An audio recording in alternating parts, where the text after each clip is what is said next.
Hello, everybody, and welcome back to Komorebi.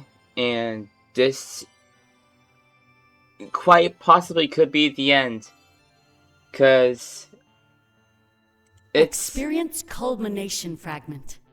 Hermes Day. it's Hermes Day, January 5th. The final culmination fragment and the final fragment of this entire game. I do believe, because the creators did say that there's only 4 fragment maps, and yeah, this is it. This is the last stop, everyone. This is the last stop. So let's just jump straight into it. We're going in Hermes Day. Stronger than hope. Initialize culmination fragment Hermes Day. Thank you for choosing our future. Oh, I was getting ready to read the whole thing, but thank you for choosing our future. Okay, that is one major change. Sunday, January 5th. We're going in this. My eyes slowly open, wrought with the temptation of closing them just a little longer. They flutter, almost in a state of conflict. If I slept, I wouldn't have to leave. If I slept, I don't have to face whatever came next. That was the frightening part. We had no idea what was going to happen. Isaac, faced with the fact that he's meant to change the world, and all of us, now as willing accomplices, opposing Argus. How could you defeat a foe that holds the world in their hands? Was it even possible to loosen the grip that they had on us? I guess I'd never find out unless I got up. I rise to my knees, yawning. I must have fallen asleep on the floor. My diary rests beside me, one final entry after the stroke of midnight.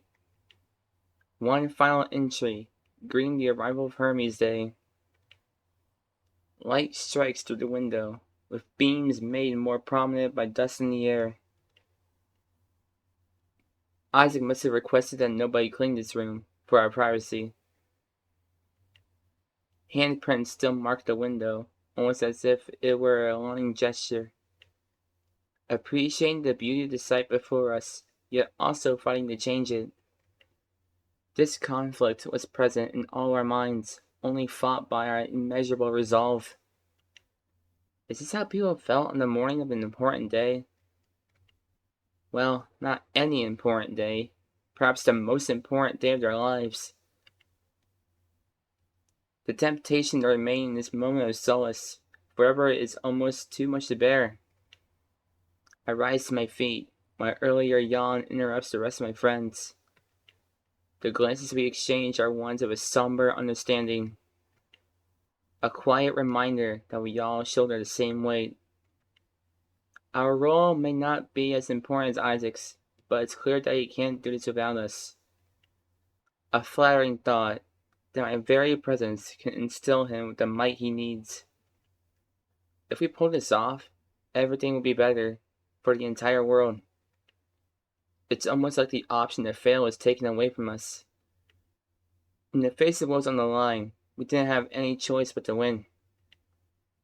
I'm reminded of that conversation Isaac and Dante had under the stars. Back before we knew he worked for Cypher. Back before I knew he was Hermes. I gulp, simply realizing that I have no choice but to push forward. Glances are exchanged once more, as if we're all scared to break the silence. Isaac, Dante, Klace, Kyron, Taylor. Taylor? Wait, where's Taylor? Isaac shoots up to his feet, the concern worn clear on his face. Taylor?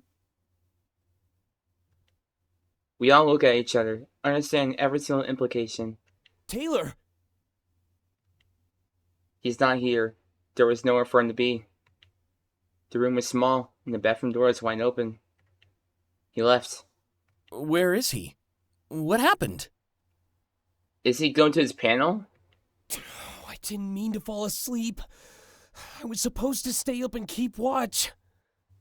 It's not your fault, Isaac. You gave us all the option to leave, remember? But Hey, check the group chat. We all take out our phones. Taylor's last message in our group chat simply reads, "I'm sorry." Then, there's a notification that he's left the group chat. Oh no. He left? Why? Cold feet? I could tell that Isaac is terrified. He looks at all of us with pure desperation. Another glance is exchanged. This time, I can sense the temptation in everyone else. The temptation to leave like Taylor did. He was the first, meaning others might follow. Please? I need you by my side. I don't know if I can do this alone. This was clearly a test of our dedication. Accepting the task, Kyron's the first to step forward. I have your back, Isaac. I owe you almost everything after all. Isaac smiles. I made a promise that I'd join your pact. Until the end, right? Klace nods as they both step forward. Then, all eyes are on me. I couldn't exactly ditch Isaac now either, especially after he told me his biggest secret. I step forward, my stance is clear, without saying a single word. Good. Isaac tilts his head toward the hotel room door. Then let's get to the lobby and see if we can find Taylor. It might not be too late to change his mind. We all nod and leave the room. It dawns on me that this is probably the last time I'll see this room. The farther I get from the window, the harder it is to see the handprints upon it. Before we exit the room, it's almost like our mark on it has disappeared. Part of me wonders if we'll ever be able to go back into Isaac's house. And the rest of me wonders if Taylor is safe, or perhaps already in the hands of Argus. Oh boy. Oh, we're up to a good start. And by good start, I mean absolutely terrible. Isaac is already terrified. And Taylor is MIA. As soon as we reach the lobby, we remain close to one another. There was no point in separating now, just in case Argus got Taylor. I only say it like that because all the other words were too scared to use. Do you see him? We all look around, but there's so many people here. Isn't the leader of Argus going to appear in only a few hours? I guess they're waiting until the last possible moment, like always. I don't. All of a sudden, blending to the crowd seemed to hurt us more than help us. We had no idea where Taylor was now that he ran off on his own. He said he was sorry, so it does imply that he left voluntarily. But almost anything could have happened to him after that. Isaac couldn't guarantee our safety if we didn't stick by his side. Taylor leaving in spite of that sure said a lot about his inner thoughts. Wait, isn't that one of his friends? Kyron tilts his head toward a small gathering of people. I recognized them. Those people were at that little room party we had. Yeah, you're right. Hold on. I'll go talk to them. Isaac starts walking away, but then turns back around. Keep your eyes on me, okay? Now's not the time to slip up. We all nod and keep watch as he heads toward Taylor's streamer friends. Part of me can't blame him if he chose that group instead of us. They probably engaged in a lot less treason after all. Huh? My eyes are drawn away from Isaac, despite his clear request. I can see the Argus agent standing in the crowd. People pass by, obscuring them for a split second at a time. I keep expecting them to disappear, but they don't. Damn, the one time I can't ask my friends to stop and look. They need to keep their eyes on Isaac. Is this some sort of test? The agent gives me that evil-looking smirk again, and I gulp. They're cradling something in their arm, holding it close to their chest. Wait. I recognize that sight anywhere. It's my file. Everything my counselor wrote about me. Why would they have that? Why would they want that? There's nothing of value in there. In fact, it's mostly lies. I never told my counselor what me and my friends were actually up to. Sorry to keep you waiting. Isaac, What happened? Apparently, they saw him a few hours ago. He said something about doing what he had to do. Are we not gonna talk about the fucking person? That doesn't sound good. Does it even change anything?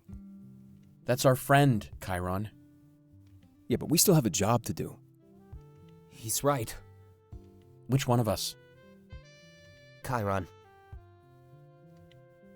Dante scoffs, I hate this. and the Argus agent is gone. The clock is ticking. We need to go, Taylor or not. Are you sure? Sure that we have no other option? Yeah.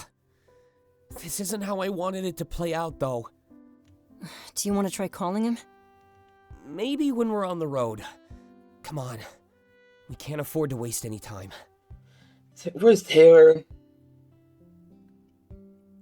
Isaac starts to walk away and we all follow in his tracks. Taylor ditched us, saying he was doing what we had to do? The fact that he went right to his other friends is pretty telling. I guess he just wanted to back out before he got in too deep. If this went wrong, it would completely destroy his career and public image. We can't really blame him for valuing the comfort of his regular life. As we head to Isaac's car, I contemplate the life I'm about to leave behind. Honestly, whether we win or lose, things would never be the same. We just need to play this smart and safe.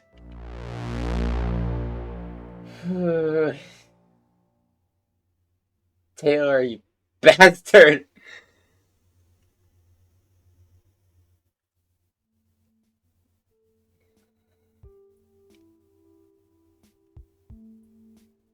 Everything is happening a mile a minute. I could tell we're all panicking, except for Isaac. He knows the plan. But for some reason he has yet to share it with all of us. Perhaps he thinks that Argus could be listening in? I guess it makes sense not to say too much out loud. Wouldn't want to get dogged for distracted driving anyway.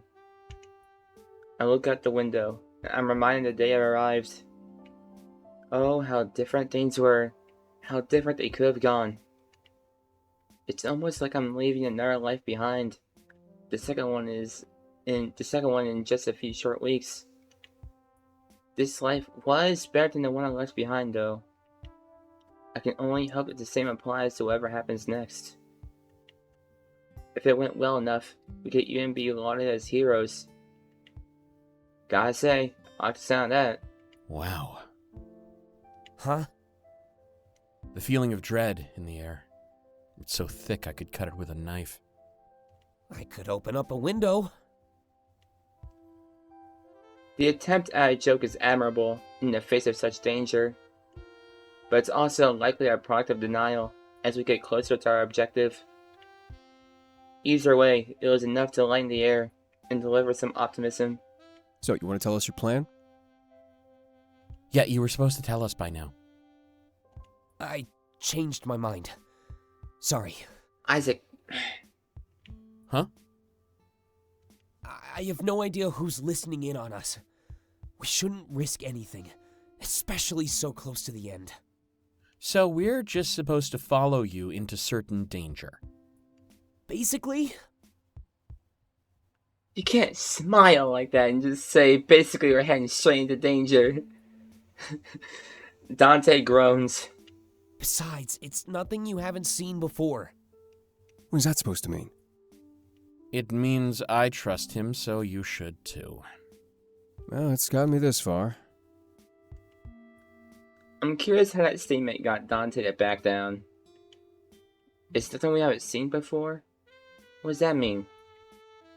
Oh. I'm reminded of how Isaac has been messing with the tech ever since I arrived. Silencing the system in his home, unlocking doors at will. There's even the cameras in the house offering a trick live feed in his workshop. Has he been using his house as a testing ground for all of this? Suddenly it all makes perfect sense. bend the rules without breaking them, he's always said. That and all buildings operate on the same standards, enforced by Argus. It stands to reason that hacks in his home would apply to any other building. Was Isaac planning to assault Argus digitally? Messing with their security and opening doors we didn't have access to? It would certainly aid him in his plan to create memories that compromise Argus. But it basically breaks the #1 rule in our entire society. Or, at least, the rule we were taught was the most important. In hindsight, a lot of rules exist only to solidify and maintain Argus's reign. What we're doing might be for the greater good, but it's still dangerous. Tools like these, placed in the wrong hands, could cause irreparable damage. Excuse me. I can only hope that Isaac never lets him see the light of day. Stuff that can endanger us and others should be destroyed after the day. You know, I think I want to go to the beach. Why? Huh? You know, after all this is over, I've never really been to one before. Or learned how to swim, for that matter. I could teach you pretty easily. There's a pool in the rec center near my library. Funny how you call it your library. I mean, he's practically lived there. Hey, I made my mark. I'm actually thinking about giving back to them one day. They basically made you who you are. I'd like to think my talent has something to do with it, but yeah. It's looking pretty run down lately. Could definitely use some aid. Excuse me. Kinda poetic when you think about it. Maybe they'd let Kyron stay there in exchange. Right. Yeah, I guess I do need a house. Don't you play guitar? I've been known to try. You could always come on tour with me. I'll just tell them I want to do more tracks with guitar. Wait, really? Oh? What? No fair! I want to go on tour too! Let's make it out of this first, alright? Then we'll be able to do whatever we want. You know what? After all this is over, every one of us, we're going to be in bands. We're going to be in one big band. Everyone has their own little instrument. It's clear that everyone is conjuring up fantasies to cope. If we want to make them a reality, we have no choice but to succeed. Even if the fantasies seemed a little uncharacteristic, it was still something to hold on to. When this blows over, I doubt he'd be going on tour of Klace. He'd likely reunite with his colony friends in Shonen City. I start to think about what I like to do, but then the car comes to a stop. It's a bit sudden and I'm jerked forward, ending my daydreams. I look out the window and see a massive, majestic building. It towers almost into the heavens. It's really beautiful. But I also know this is Argus HQ. We're finally here. Isaac pulls into a parking spot and takes a deep breath. We're here. He looks at each one of us with hesitance on his face. Are you all ready? As ready as I'll ever be. Same. That building looks so cool. I give Isaac a nod and he takes out his phone. He's lost in a few moments, clearly doing some preparation. Whatever he has planned, his phone definitely seems essential. Alright. It's time to finish this. With a little smirk, we all get out of the car. Just follow my lead, okay? I have everything planned. Down to a science. Down to a science. You've been saying that a lot. Without another word, he starts to lead us into the building. It seems completely dead and silent. Almost nobody's around. By now, almost the entire world will have their eyes on the town square. When we enter the building, I'm immediately taken aback.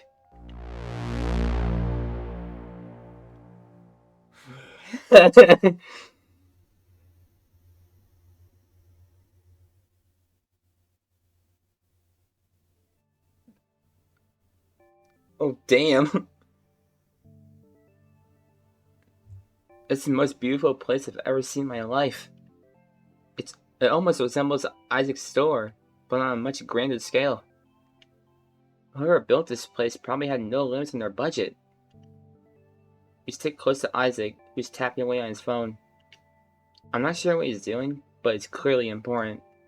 Isaac, are you sure we should be here? Dante tilts his head up toward a bunch of cameras watching the atrium. If anyone was looking, they'd know that Isaac didn't come alone. A group coming to an interview? Definitely suspicious. Yeah, of course. The cameras are on us. That's pretty incriminating. Trust me, you're fine. He tilts his phone toward us, so we can all take a look. See? I'm here all by myself. How? How does that technology work? How do you just make us disappear? Wait, what? Second interview, remember? I'm feeding them a recording of the first one. If they're watching, Oh. they have no idea you're here. Oh! Oh! Oh, okay. Just swap the recording. That's smart. They definitely know you brought us in. Kyron looks over at the reception desk. Someone's behind it, typing away on a computer. Actually, that was the only person in the entire atrium. Makes sense. Everyone was probably in the town square. That, or in their office, glued to their phone or TV. Nobody wanted to miss what would happen. And that worked out in our benefit. Great thinking, Isaac. Hold on. I'll take care of them. Bang! Use less ominous wording, maybe? I'll make sure they don't get in our way. That's still bad. That was a minimal improvement. Yeah, Better than nothing, though, eh? A. He smirks and starts to walk toward the desk. I want to watch him, but I'm distracted for a couple of moments. This atrium is so amazing. The sunroof really sells it, though. Those beams of light piercing through the trees. It's clear that this design choice was intentional. But did it have a deeper meaning of any sort? Did the counselor say something about that? I remember the counselor saying something about, like, sunlight going to trees. I don't know. I forgot. It happened like a long while ago. To me, it almost screams Argus, home of Komorebi. Definitely adds to the conspiracy theory that they were the cause of the visions. It couldn't be true, though. Right now, even the nostalgia tech is just a concept. They could have never engineered Komorebi a century ago. Of course, Komorebi defies all logical explanation. The future is impacting the way almost everybody lives in the present. Normally, cause and effect would dictate that it's the other way around. But things don't seem to work like that in this world. It's possible that the true cause of Komorebi hasn't even happened yet. As confusing as that is, it definitely makes sense. I remember what we talked about in the hotel room. As you get older, your Komorebi is destined to become a vision of the past. Well, not the past, but an alternate one. Interesting to think about.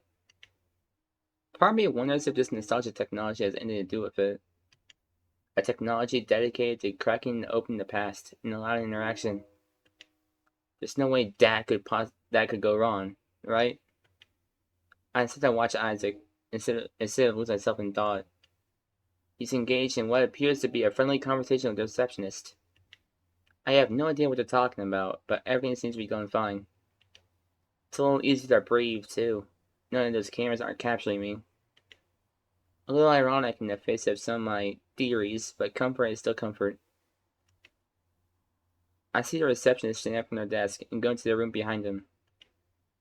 Isaac then turns and waves at us before pressing a button on his phone. The door immediately shuts and we hear a locking noise echo through the atrium. He walks back to us, and we hear the receptionist bang the door, trying to get out. Like I said, I could technically make it work on any door. Isaac, you need to be like a spy, like a tech spy or something. Like, you would do wonders. Isaac, are you stupid? Let them out. I mean, it's cool, but on the other side of the coin, what the fuck? After we're done, we can't risk anything, Dante. Follow me. We need to keep this moving. They're safe in there, right? Yeah, it's just a break room. Dante is overreacting. 'Cause you locked him in there. You're gonna lock him in there the entire time we're in here. Hardly. It was against their will. That too. They have food, and they can still watch the town square. Every TV in this building is going to be streaming it soon. Isaac shrugs. What did you expect me to do once we were in here? Ask them to march me down to the server room? Dante shrugs back, amid defeat. So that's where we're going, I guess. That's the goal. But first, I need to get back to that computer. Kyron. Isaac runs back over to the reception desk and we follow him. He climbs over the counter and jumps to the other side. Taking the cord out of his pocket, he puts his phone into the PC. Isaac, what are you doing? Need to plant a few seeds. Gotta say, I'm pretty lost here. But you're safe, right? For now. I think so? Yeah, I think we're safe. You'd think right. Isaac starts typing. It's an impressive display of speed. The receptionist is still banging the door, begging for us to let them out. Please remain calm. You're actually more safe in that room, okay? You sound like you're threatening. You sound like a threat right now. The banging stops for a moment. Nobody is getting hurt today, alright? That door is set to a timer. It'll unlock in 30 minutes. Just relax and watch the broadcast of the town square. The banging stops altogether. Okay, but what seeds are you planting? I need to give us all admin access. The server room is deep underground and super classified. Dante sighs and holds out his phone. Fine, but make it quick. Oh, I don't need your phone. Huh? Why not? You've given it to me plenty of times. He presses the enter key on the keyboard and then unplugs his phone. Jumping back over the desk, he smiles at us like he's accomplished an impossible task. A moment later, all our phones go off. I take mine out and look at it. What was that? We should all be able to take the elevator down now. But we still need to take care of the other employees. What did Isaac say to Dante? You've given it to me plenty of times? Whatever he did, apparently he said a while ago. But my phone went off as well. Wait. When I visited you at work! Yep. Pretty good excuse, huh? Had to leave my lunch at home on purpose, though. Oh, Isaac, you smart! You think of everything! You prepared all of our phones for this? Son of a gun. Saves me time from doing it now. Especially since we're gonna be on the clock. 30 minutes, right? For the receptionist, yeah. But there's more to come. He presses a button on his phone, and suddenly the atrium is dark. Isaac must have killed the power. The sunroof only slightly illuminates my surroundings. But a moment later, everything turns back on. What was that? Isaac, He's immediately cut off as an alarm starts blaring. My heart basically stops. Did we trigger some sort of security? Oh, this is it, isn't it? This is where we get caught and locked up. And that's what comes over the loudspeakers. It's telling everyone that the building is compromised and you should seek out a safe room. It repeats this over and over as I start to see people run around. Suddenly the atrium is bursting with activity. I, probably should have mentioned that this was part of my plan. Oh, you think? He laughs, like it was funny. His confidence is infectious, I'll give him that much. Here, Follow me. It's time to blend in for a little bit. It's trying to blend in. Oh my god, dude. This is crazy. What we're doing right now. What do hell? We follow Isaac deeper into the heart of Argus. Everyone around us is panicking, mentioning how Cypher is attacking. But I suppose we look unamusing. Unassuming, not unamusing. Since we blend in with minimal effort. Klace is acting like he's scared, or at least I think he's acting. Either way, it helps us match the others, as Dante attempts to comfort him. I regret getting him involved in all this. Some hiatus, huh? The voice in the speakers is telling everyone to get into a designated safe room. I can see where everyone is running. A room on the left sticks out like a sore thumb. It's clear their destination as they pile inside one by one. Their destination, but not ours. Isaac sticks out his arm, stopping us in our tracks. The few remaining people behind us rush forward and into the room. Isaac looks back in the direction we came from. No one else is coming. There must have been all of them. For some reason, I expected more people to be in this building. Hold on. Just a few more seconds. He lowers his arm, and we all look at each other.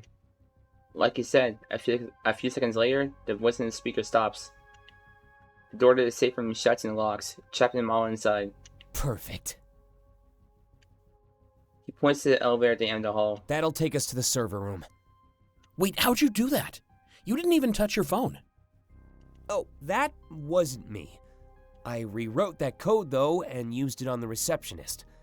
These doors should open in 30 minutes as well. So it's an extra 30 minutes.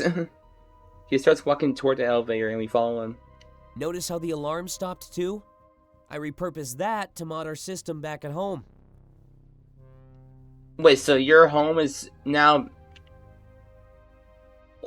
What? He presses a button in the elevator. This is stuff that keeps the employees safe in case of an intruder. It guides them to a safe room and locks them in until it's safe.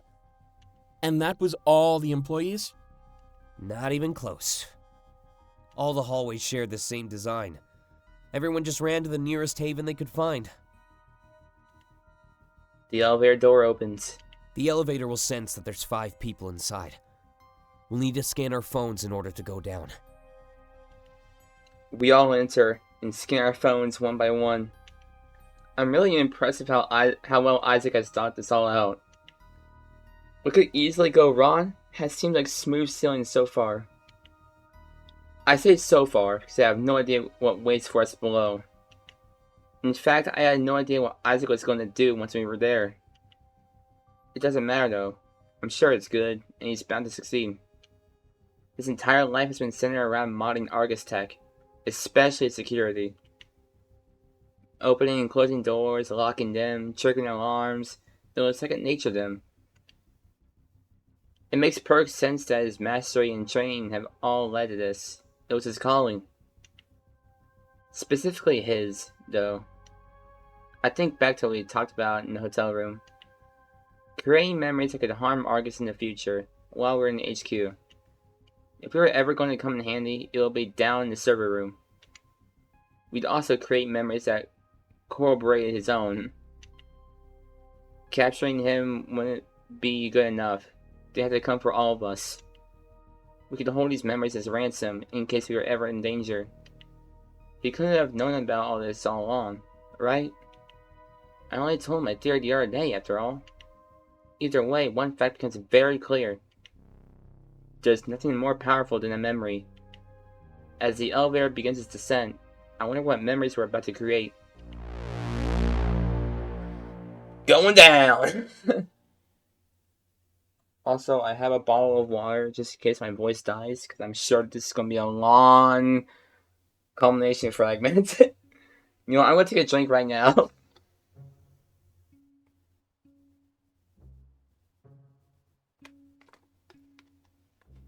Alright. We're greeted to a site that's almost nothing like the rest of the building. The server room is almost black, while everything has a pulsing blue light. It almost looks like the room is breathing, and it's a little unsettling. Especially since I knew I was looking at the system. The shackled AI that governs our points and runs in all our devices. I remember my counselor telling me the story about how it came to be. Isaac immediately runs over to one of the available computer terminals. He must be hooked up directly to the servers and the AI. Alright, just hang tight. This should only take a few minutes. What should only take a few minutes? It's almost like Isaac doesn't even hear him. He immediately takes out that cord and connects his phone to the computer. Alright, then? Dante scans the room, looking around with piqued curiosity. At least the lobby didn't look like this. Definitely feels like they were going for ominous. They totally pulled it off. Klace looks scared.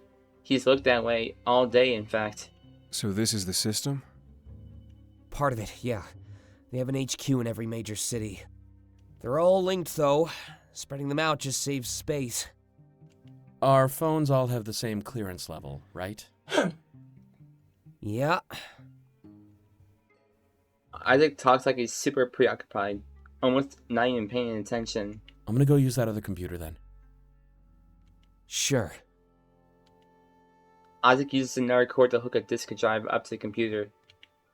I look over at Dante. It looks like he has no idea what he's doing.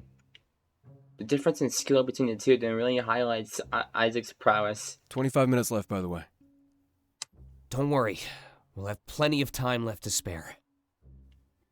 I don't know, 30 minutes is like nothing, honestly. Unless you're just sitting around doing nothing, then it takes forever. There's really nothing I can do, so I just stand and watch Isaac. Klace paces around the room, clearly anxious. Kyron just taps his foot on the floor. We were in the heart of Argus. Isaac had access to everything on that computer.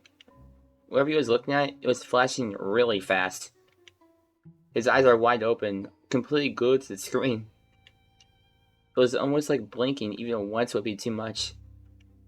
The flashing was clearly windows being opened and closed in rapid succession. There's no way he could read, or even comprehend what was on the screen. Yet the pace of his typing implies he does, and it's a sight to behold. Isaac, what are you doing exactly? 1 sec. He keeps typing, and I start to feel bad for asking. Whatever he was doing seemed to require the highest levels of concentration. But a moment later, the screen stops flashing, and he sighs in relief. Sorry, I needed to focus. But that's phase 1 out of the way. Out of how many phases? He looks at me and smirks. It's a totally uncharacteristic smirk. It looks kind of evil? Or perhaps sly is the right word. Like he got away with something. Dante returns from the computer he was using. He looks irate. Are you gonna tell us what's going on? Starting to get some weird vibes, Isaac. Gotta say, I am too. He unplugs the disk drive and holds it up, waving it at us. It's a gesture that gives it's a gesture that gives it our immediate attention. Every single classified file in their database, including digitized records of stuff as far back as the 1940s. 1940s? And this is 2042. He puts it down on the table. A loud thud echoes through the room. If they had something to do with Komorebi, it'll be in here.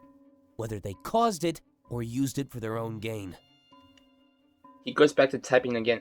He goes back to typing away again. Isaac, are you serious? You're really gonna take them down, huh? Are you sure about this? Absolutely. But it wasn't really part of my plan. I just couldn't resist the temptation. I kept seeing one word in particular, though. Back in the 1940s, and even today with the nostalgia tech. Panopticon? Panopticon? Panopticon? What's that? Your guess is as good as mine, but it was tied to almost every classified document. Then it's a very important subject, maybe, or... yeah. You shouldn't have done that, Isaac. All you're gonna do is put a bigger target on us. It can get bigger? I'm not joking. Isaac is like going down to like, he's like not like going insane, but like kind of similar to going insane, but like I don't know how to describe it. Cause he's like, oh, it can get bigger. Come on, guys, we're all good. Neither am I, Dante. I've made up my mind. You can't have files like that, Isaac. You're gonna get us all killed. I thought you were just here to... A second later, all the TVs in the room turned to static. There wasn't a lot of them, but a couple lined the walls. As if following suit, our phones vibrate shortly after. I take out my phone to look. What's going on? I think we all just got the same notification. Oh, it's the town square. 20 more minutes, Isaac. Watch the report then. I shouldn't be much longer. You don't want to see it? I'll hear it. He keeps typing, like his life depends on it. And due to holding such a sensitive drive, maybe it does. Not just for him, but perhaps all of us as well. I turn my attention toward one of the TVs on the wall. So the leader of Argus was about to appear for the first time? And not only that, but on the clock, time is running out. Just who were they? What were they going to say? My eyes are now glued to the TV, much like Isaac's are to his monitor. We all wait in anticipation as the camera cuts to a shot of the town square. Oh, we're actually going to see it! Well, yeah, I would expect that. Usually just be like text. The crowd is buzzing with activity. It's almost too loud. I'm sure everybody's getting out their last minute theories on what's going to happen. I have no idea what to expect, but I also don't think it matters. Standing here in the silver room with Hermes, I knew that things would go our way. And because of that, I'm certain that all those zeros would be getting phones. Just like Kyron, they no longer have the right of city life taken away from them. I could see a limo being escorted by several larger vehicles. That must be the leader of Argus in the security detail. The noise of the crowd almost immediately dies out. All we can hear right now is the sound of helicopters, like additional security. It makes you wonder if they were expecting violence of any kind. The camera focuses on the vehicles as they all come to a stop. Out of the larger vehicles exit a copious amount of armed guards. No one takes this as a sign of aggression, simply a statement of caution. Tensions were high, and this is the first time that we were appearing in public after all. They open the door to the limo, and someone exits. The entire world must be watching this right now. I can almost feel it. The collective aura of anticipation is almost as exciting as it is terrifying. They step up to the podium and lean toward the mic. Cameras start flashing at a furious pace as the leader scans the crowd. This exact moment will be forever etched into the security. This exact moment will be forever etched into the history books. Greetings, citizens of Toronto, and to everybody watching around the world. Thank you. Ain't that the voice in the menus? In the fragment map menus? Ain't that the voice?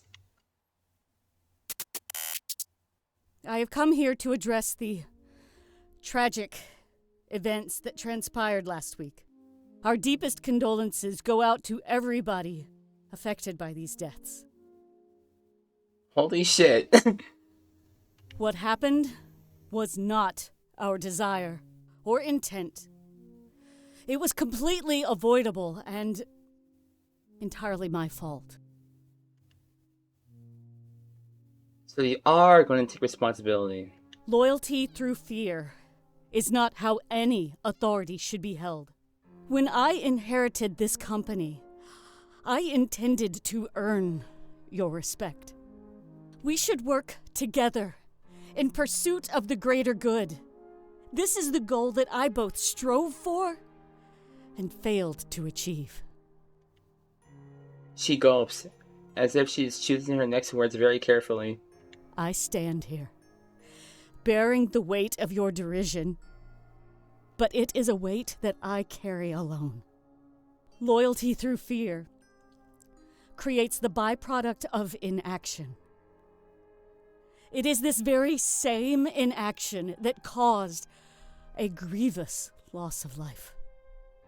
It was clear that many of you were too scared to help out. This fear of Argus actually compounded with our own stance on the Zeros. It was a recipe for disaster, but it is also a recipe for change. And that is where Hermes comes in. Right now, he is standing in our Toronto HQ. It's likely that his hand is hovering over a button. What? Well, I guess everyone in the room knows that Isaac is Hermes now. But it's almost like they're too engrossed in the speech to care, or even react. This button will introduce chaos into the order that Argus maintains. However, since this order caused the loss of innocent life, I simply yield. We recently came to learn the true identity of Hermes. His tests on the system have caused the glitches that plagued us these last few weeks. Oh shit, Isaac! In addition to that, he has also stolen a large amount of Argus drones. I believe his plan is to use these drones to cause a distraction right here. You stole him? In this momentary confusion, phones will be handed to the Zeros. Phones that, using his tests, will be loaded with new, legitimate identities. This means that the crowd before me is largely made up of agents of Cypher. I have not come here to stop you, no. In fact, I have come here to welcome you. I believe that me and Hermes share the same goal. However, my parents and grandparents certainly differed in their views. Unfortunately for me, their values course through the inner workings of Argus. As progeny of the Founders, I am made to suffer, much like the Zeros, for choices outside of my control, and even worse, against my will. Due to this, I now have the loss of 2 innocent lives on my conscience. This has made me realize that Hermes might be correct. Perhaps it's time to take a step back and let others step forward. To give the world to those who will change it every single day, as he said. Because of this, I must circle back to something I said earlier. Hermes is about to introduce chaos into order. So if I could speak directly to him, I'd just say, be certain you're prepared to face the consequences. Not just you, but to the entire world. This is a risky move. He's trying to put the pressure on Isaac, make him realize the true scope of his actions. Knowing that, will you still press the button? After that, the most awkward silence I've never heard overtakes the town square. I don't know what anyone expected, but it definitely wasn't that. A full surrender? Taking all the responsibility? It's admirable, even if it happens to be some elaborate PR stunt. I mean, what else could she have said once the camera started rolling? All those eyes on you, the expectation to act a certain way. Now she knows how everybody feels under Argus's rule. As if following her direction, we all get Isaac. Would he press that button? Last minute theories. See the leader of Argus. Holy shit. So wait, you were glitching the Matrix the whole time. His finger hovers above the enter key. He's clear to decide where or not to set his plans in motion. I can't even begin to imagine how much pressure is on his shoulders right now. The leader of Argus is right. He's about to introduce chaos into order. His intended outcome was good, but is that how it would play out? Until he followed through, I guess you have no idea. And that must be the terrifying part. I look at all my friends, and they all seem locked in fear and anticipation. Especially with Klace, who looks particularly shocked. Isaac lets out a deep sigh and closes his eyes. He's muttering something to himself, as if it were a mantra. The culmination of his life's work is right within his reach. It's admirable. Then he opens his eyes and looks over at all of us. The hint of worry and doubt he wore on his face is soon replaced with a smirk. Whatever he had said to himself, it clearly provided him with resolve. Well, so much for those watchful eyes. He presses the button, and a second later, all the lights shut off. Even the pulsing lights in the servers turn off. It's as if they're dead. I'm immediately concerned for Taylor's well-being, but remember he's not here. Isaac? Yeah? What are you doing? I make sure to stand still so I don't accidentally bump into anything. I removed the shackles on the system's AI. You what? You gave the AI more power? That doesn't sound like a good idea to me. Wait, I know exactly what he's doing. Last time there was an unshackled AI. It's actually a perfect idea, Kyron. It'll be overwhelmed with data and terminate itself. So you're gonna kill the system? Not before bringing it back. With a couple homemade mods, of course. Too bad the TVs are off. I wanted to see what you did with the drones. Just a few more seconds. 3, 2, 1. As if on cue, all the lights turn back on, including the TVs. Much to our surprise, however, nothing has happened in the town square. Everyone on screen exchanges confused glances. I didn't do anything with the drones. It was just a ploy. Even the town square was a distraction, just like I said. Isaac, what did you do? Hold on. It should happen in a few more seconds. This is it, everyone. The moment of truth. Silence. Silence. More silence. But then, all our phones go off in unison. Yes! It worked! We all take out our phones. There's a notification on mine that says, "Welcome to the system, Delta." It's the same notification I got when I signed up as a teenager. But this time, there's some sort of file attached to the notification. Wait, what is this? It's the blueprint I used to get you into the system. Why do we need this? It's not just you. He tilts his head toward the TV. Everybody in the town square is looking down at their phones. Isaac smirks. It's that semi-evil smirk again. Anybody with a phone can now help out a Zero, just like I did. And because of their monopoly, that's, well... You tell me you sent the file that you got Kyron in the system. You sent it to everyone with a phone? Everybody. I'm a little shocked, actually. I'm more than shocked. Isaac was operating on a global scale this entire time? I assume most of you have a spare phone or two? Yeah, just upgraded before Delta arrived. Isaac starts typing at the computer again, like he's doing one last thing. Anyone in the same situation can now give their spare phone to a Zero. In fact, there's probably more spare phones lying around than we'd ever need. I'm almost in disbelief. Turn everybody against Argus, make them favor the Zeros. Then, give all of them the power to change the world.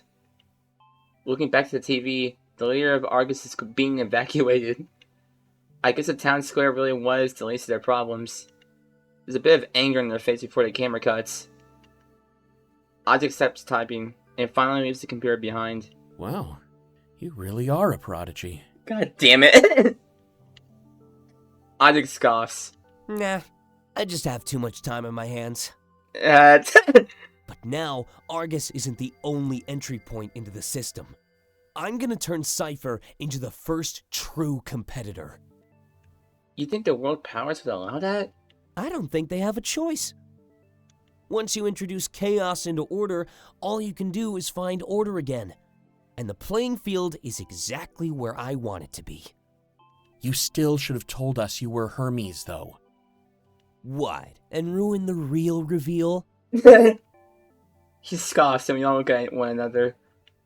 As if to rob us of our victory, however, Klace looks terrified. He has his back pressed against his servers and is almost crying. None of us noticed until now. You okay, Klace? That was her. What? You mean the leader? In my vision, she... He cuts himself off and immediately runs towards Isaac. Placing his hands on Isaac's shoulders, he shakes him as he speaks. Isaac, we need to go, now! I know, I was planning on it. We still have about 6 minutes. No, not just from this building. We need to start driving and never come back. Klace, you're starting to scare me. I need you to listen to me for once, Isaac. We need to go right now. Holy shit! Okay, Klace is terrified when angry. He runs toward the elevator and presses the button on it. We were all leaving anyway, so we really have no choice. But I've never seen him act this way before. Did he recognize the leader of Argus? All of a sudden, it reminded him of his diary. That figure of one hair. Was that her? The elevator opens and we all gather up inside. Isaac places his hands on Klace's shoulders and looks him in the eye. Klace, everything will be okay. I'll get in the car and drive, alright? Klace nods, while trembling in fear at the same time. Klace, that Klace sprite of him, like, being furious, actually kind of made my heart go, like, die for a second of terror. Because he went feral. Fangs are out. As the elevator begins to descend, that fear transfers to all of us. I'm starting to piece it together in my mind, but one fact is clear. This might not end as well as we thought, at least for us. That sprite.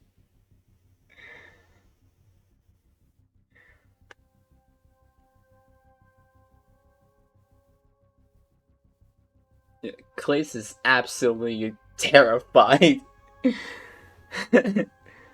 Wait, then what was Klace's vision about? With him and her?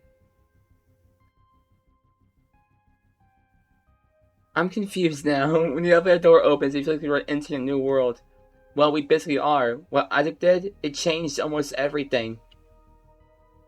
The world will be helping zeros en masse, not just Toronto. I remember them theorizing about this in the group chat. The government would have to step in and regulate the system. Argus didn't own it anymore, like he had for decades and decades. It belongs to the world now. New companies, new competitors, new innovations. I think the next few decades would bring dramatic technological advancement. If we live to see it, that is. Klace still looks terrified as we exit the elevator. I can only assume that his vision involved some sort of tragedy. Not only that, but the tragedy involved the leader of Argus. The elevator door closes behind us. Klace? Yeah? Wanna tell me what's going on? It's just... that's the first time I've ever seen her. It's the first time anyone has seen her, Klace. No, that's not what I meant. His shouts echo through the hallway. I've never seen him quite so bothered before. Hey, Isaac? What? The tension in the air is thick. This isn't the right floor, is it? We look around the room and realize that he's right. Our concern for Klace must have overtaken anything else. Isaac immediately turns around and starts mashing the elevator button. It appears that we're several floors higher than we need to be. What happened? Kyron looks down at his phone. 4 minutes, Isaac. I'm trying! If time runs out, the lobby will be full of security guards. The leader gave away our location and... I said I'm trying! He's mashing the button, but nothing is happening. The elevator might be coming, but it must be far away. What about the stairs? Not enough time. We're too high up. What else are we supposed to do? Just wait. It's coming. 3 more. Before we can finish, someone shouts freeze from the end of the hallway.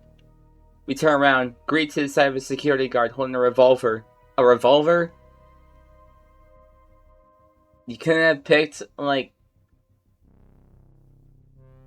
a better... I guess a revolver is a really good, like, handgun, but a revolver? For a security guard in a high-tech HQ? Our hands immediately rise up as we're all locked in fear. They take slow steps forward, aim the gun directly at us. I guess we didn't lock all the employees away. But even so, we run out of time. If we survive this, there'll be an army greeting us in the atrium. Breaking the tension in the room, Klace steps forward, pushes us aside. Didn't you watch the TV? It's over! The guard takes another step forward. Klace spreads out his arms, like he's defending us. The others might see bravery, but I see someone almost embracing death. Put down the gun! Take out your phone! Another step forward. Are you just gonna kill us? Another. Why? Because it's your job? One more. That doesn't sound wrong to you? Killing innocent people to protect your boss? Well then go on! Do it! Kill more people in the name of Argus! Just like those 2 in the town square! See how well that works out for you! The guard looks down their sights, ready to shoot. For a second, it seems like time stands still. They could easily kill all of us. I see their finger reach for the trigger. A second later, a loud cracking noise fills the hallway. We all wince and look around frantically to assess what happened. The security guard falls to the ground, clearly knocked unconscious. Did you miss me? Taylor!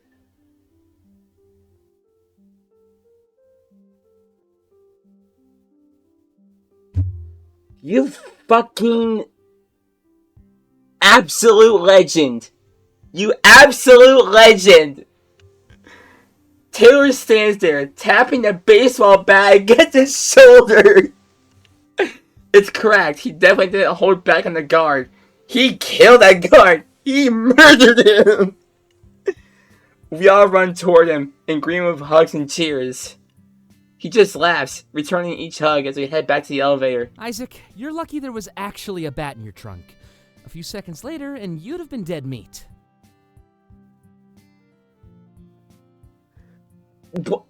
Isaac didn't lie about that? You know me. When have I ever lied to you? Oh. Oh, trust me, the list has expanded tenfold. So what do you say? Ready to get going, Hermes? As if on cue, the elevator door opens. We all rush in. Isaac presses the button and takes us to the lobby. Thanks, Taylor. I don't know how much longer I could have stalled them. Yeah, you... Honestly, I thought you were just gonna, like, actually, like, lunge at the guards. You saw me, huh? Not at first, but yeah. I really thought they'd shoot me. I hate to say it, but we can't celebrate just yet. Yeah, we have, like, 2 minutes. A beeping sound comes from Kyron's phone. He holds it up. Looks like time's up. Just as the doors start to close, something catches us off guard. A loud bang noise. It caused my ears to ring, making me panic. The panic is shared. We all look around frantically, and then I see it. The security guard wasn't fully unconscious. As the door closed, they took the opportunity to fire off one shot. Isaac immediately stumbles against the wall, clutching his shoulder. He looks down in disbelief as blood trickles down through his fingers. Then he starts sliding down the wall, falling to the floor. Isaac! Here, help me get him up. Dante and Klace immediately reach down for Isaac. They help guide him to his feet, wrapping one of his arms around each of them. He seems a bit delirious, but he's not passed out. And it didn't seem like a failed shot. Oh my god. Please! Isaac, you're the brains here, and you're are really our escape here. We need to go. What do we do? That lobby is going to be full of security. We have to try talking ourselves out of this. There's no way. Remember what Isaac promised. Get in the car and drive far away from here. We need to get Isaac to a hospital. Besides, you haven't even explained why you're freaking out. Please. Trust in Dante. Get to the car and drive. Isaac grunts in pain as the elevator begins to descend to the lobby. But where? You need medical attention. There's a first aid kit in his trunk. We can use that and just run for it. We can go to my colony. I'll show you the way. We'll never be able to pass the walls. We can. Huh? My car. It's how I went as Hermes. Isaac shrugs away Dante's arm, letting Klace slowly prop him up. Grabbing Dante's hand, he guides it to the wound and applies pressure. Don't worry about me. Just get to safety. No, Isaac, we're not leaving you behind, Isaac. I think this is it, Isaac. There's no way we can fight our way out of that lobby. No, but we can talk our way out of it. Like I said, it's really the only option we have. How? Wait a minute. Dante reaches into Isaac's pocket and pulls out that drive. This is how. A bargaining chip. What's that? It's... Before Dante can start, the elevator comes to a sudden stop. This time, we've arrived at the lobby level for sure. Whatever greeted us, it seems like the odds were not in our favor. Talk our way out of this, get Isaac patched up, and escape to Kyron's colony. How's that saying go again? Oh, right. Out of the frying pan? What? Out of the frying pan?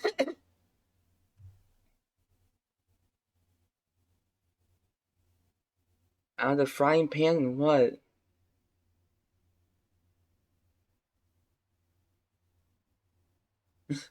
That's it? Just out of the frying pan? As soon as the door opens, we make our way to the lobby. However, the sight we're greeted to is far from pleasant. In fact, it makes me feel the exact opposite of how I felt when I was here before. At first, I was stunned by the beauty, the potential grace, and majesty of Argus. But now, all I see is Argus flaunting their strength against people simply fighting for their ideals. Dozens of armed guards line the lobby, holding up rifles at us as we exit the elevator. They tell us to raise our hands so we comply. Compliance through fear? That's just what the leader of Argus wants to avoid. Yet here we stand, our lives in the hands of those we came to directly oppose. Okay, Klace, who continues to hold up Isaac. It's clear that the wound wasn't fatal, and he'd just be fine with some treatment. All we had to do was talk ourselves out of this. It seemed like Dante was up to bat. I'm going to take a few steps forward. Please don't be alarmed. Wait, this is just what Isaac did in our R&R campaign. Dante is trembling in fear as he takes those steps. The light shining down from the sunroof strikes the drive in his hands. It almost exaggerates it, slowly grabbing the attention of the guards. We anticipated a greeting like this, so please, hear me out before you make a decision. He gulps. The lasers from their guns focus solely upon him. From the sky, I can hear a chopper. It looks like to be one from one of the news stations. They have a camera pointed down through the sunroof, filming the entire ordeal. That must mean we're being broadcast live around the world. Now, everybody would know who we were. That's terrifying. Dante seems to realize he can use this against the guards. You see what I'm holding in my hand? This is a drive full of Argus's most classified documents. The guards immediately change their stance, like they're ready to fire. Wait! If you kill us, you can retrieve the drive, sure. But this isn't the only copy, so listen close. We sent copies of these files to several Cypher computers. If any of us die, our team has the approval to leak them. Clearly a bluff, but the guards lowered their stance. So if you shoot, every secret you tried to cover up will come to light. And not only that, but you'll murder us in front of the entire world. Dante tilted his head up, reminding him of the helicopter's presence. A world that you already know has turned against Argus. How do you think they'll greet you when you go back outside? I looked behind the guards and noticed a large gathering in front of the building. The people must have rushed here after the leader fled the town square. And to make it even better, I can hear him cheering on Hermes. Put down your guns and let us leave. I've seen some of these files. It's not worth it. Dante takes another step forward. Whatever you think you're doing, whoever you think you're serving, it's not right. Didn't you hear what your leader said? You can't hold authority through fear. Another step forward. Although, your job is to enforce Argus's rule. Are you scared of losing points? Is that it? Insubordination. Always looking to pass the dirty work down a few levels. Well, if it's points you're after, go ahead and shoot. Dante, don't encourage him. But just know that everybody is watching. It won't matter what your score is anymore. We can all hold each other accountable now. Argus isn't the only path forward. It never was. We've given power to the people. You can either be with us or against us. He holds out the drive. So I'll ask you again. Please, lower your weapons. Don't cling to the remnants of her power. Because Argus will be held accountable for everything they've done. And your actions will decide whether you go down with them or rise with us. His final words echoed through the atrium. Wow, talk about a rousing speech. From the writer. He didn't always have a way with words, though. Exactly. I could sense the hesitation in the guards, the sheer apprehension. They're just waiting to see who acts first. The rest will probably follow suit. Dante. Don't worry, I got this. He turns his attention back toward the guards. Don't make me ask again. We can go outside and greet the new world as allies. The next few moments feel like an eternity. I can feel my heart beat faster and stronger than ever before. And I know that my friends all feel the exact same way. Unified in our fear that these may be our last moments alive. But like we always said, if we went down, we'd go down together. That's what really mattered. That we had each other's backs until the end.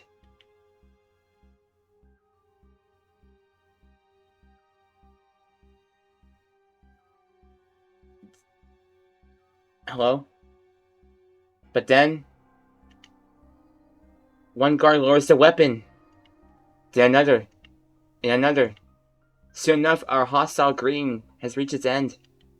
The guards move aside, giving us the freedom to exit the building. You did it! Holy shit, oh my god. We didn't die. We didn't get shot, Dante didn't get shot. I'm a bit surprised myself. Dude. I love you. You saved us. You being a writer actually saved us and benefited us. Because you have an insane way of words. Klace and Isaac step forward. Let's get to the car. We've got to go to that colony. Right. We started taking slow, cautious steps toward the end. The crowd outside is still cheering out Hermes' name. A lot of them must be zeros from the town square. I think you have a bit of a welcoming party, Isaac. A bit. Isaac simply smirks as we leave the building. The crowd goes silent upon seeing our group. It's almost eerie. I know that most of these people are zeros and the agents of Cypher. Isaac waves at them as if to signal that he's Hermes. They are seeing their leader and champion for the first time after all. The rigorous cheering is now met with happy smiles and knowing nods. I remind of the night we left the club, and Dante dropped that booze. Everyone stayed far away from us, scared to approach and interact with a Zero. But now, they're all together, in unity. It's impossible to tell who belongs to what group. Well, I guess there weren't groups anymore. That was the point of all this. The crowd moves aside, giving us a clear path to Isaac's car. At least, it appeared to be a clear path. Standing there, staring right at me, is that child.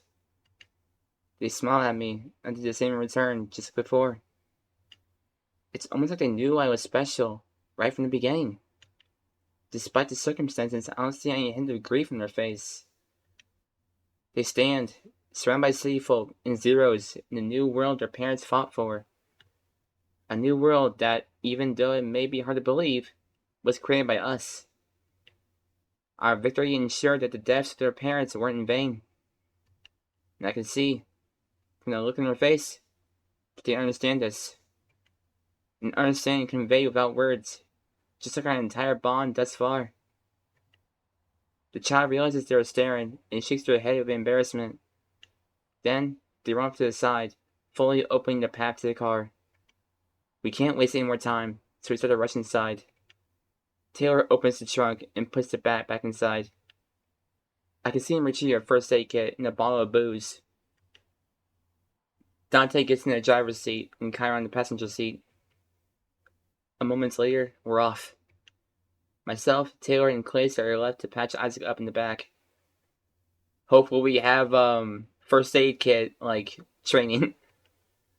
I guess our destination was Kyron's colony, an escape from Toronto. You good to lead the way? Yeah, let's go. Oh!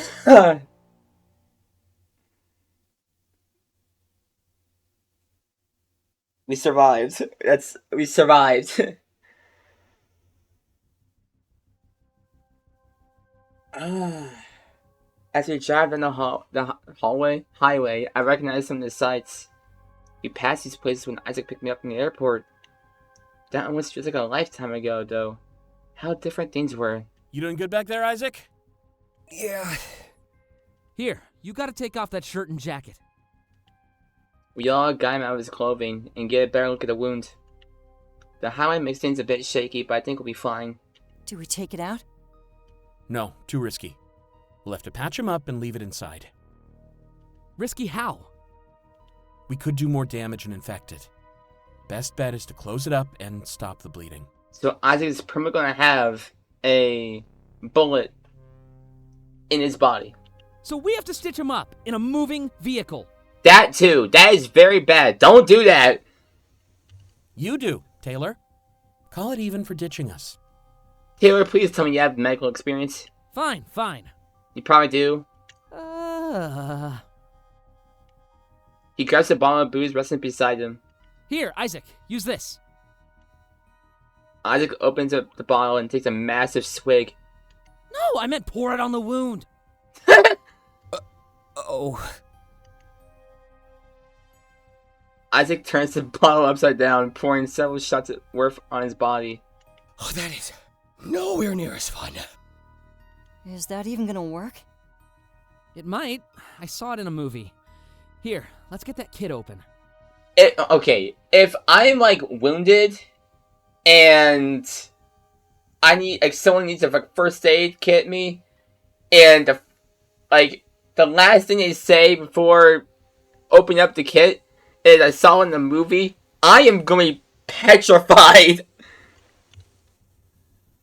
Klace grabs Isaac's shirt and holds it over the wound. So just stitch it up and dress it. Should be easy enough. You might want to look away. Isaac taps my arm and holds up his hand. I grab it and squeeze tight. This was definitely going to hurt. Klace, talk to me. Huh? Oh, good idea. Keep his mind occupied. You gotta tell us why we're doing this, man. Isaac told us to trust you, but why? The grip on my hand tightens as Taylor starts to stitch him up. I try not to look. It wouldn't be a pretty sight after all. It was the leader of Argus. I recognized her. From where? Your vision, right? Yeah. The one you took all the music from? Well, that was just a benefit. What actually happens in my vision is... Well, I'm backstage, alone. And this woman comes up to me and... Well, she... He grips his scarf and tugs on it, tightening it slightly around his neck.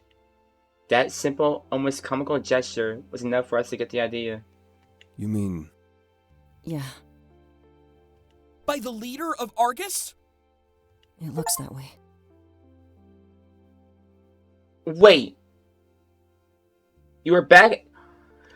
You got choked down by the leader of Argus? Isaac, you have got to destroy that drive. If you don't, she'll come after us. But Isaac, seriously! Can you please stop bickering over there? I'm only performing surgery right now. That seems to be enough for Dante to stop. Since I read Klace's diary, however, I understand this even more. In his vision, he's killed by the leader of Argus? That's unbelievable. Not only that, but he had a business card for the Vision Protection Program. He must have thought that the program could help him escape his fate. But when the entire corporation was run by his killer... Oh! So if we didn't do any of this that we did, Klace would be dead when he goes back after his hiatus. Well, I guess it felt like there was nowhere to hide. Except for maybe a zero colony. I can't even imagine what he's feeling right now. The only program that could help him was owned by her. Almost explains why he was so willing to take a bullet for all of us.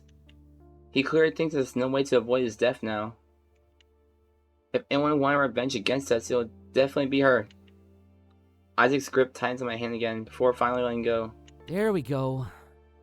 Now let's get him in a new shirt and bandage him up.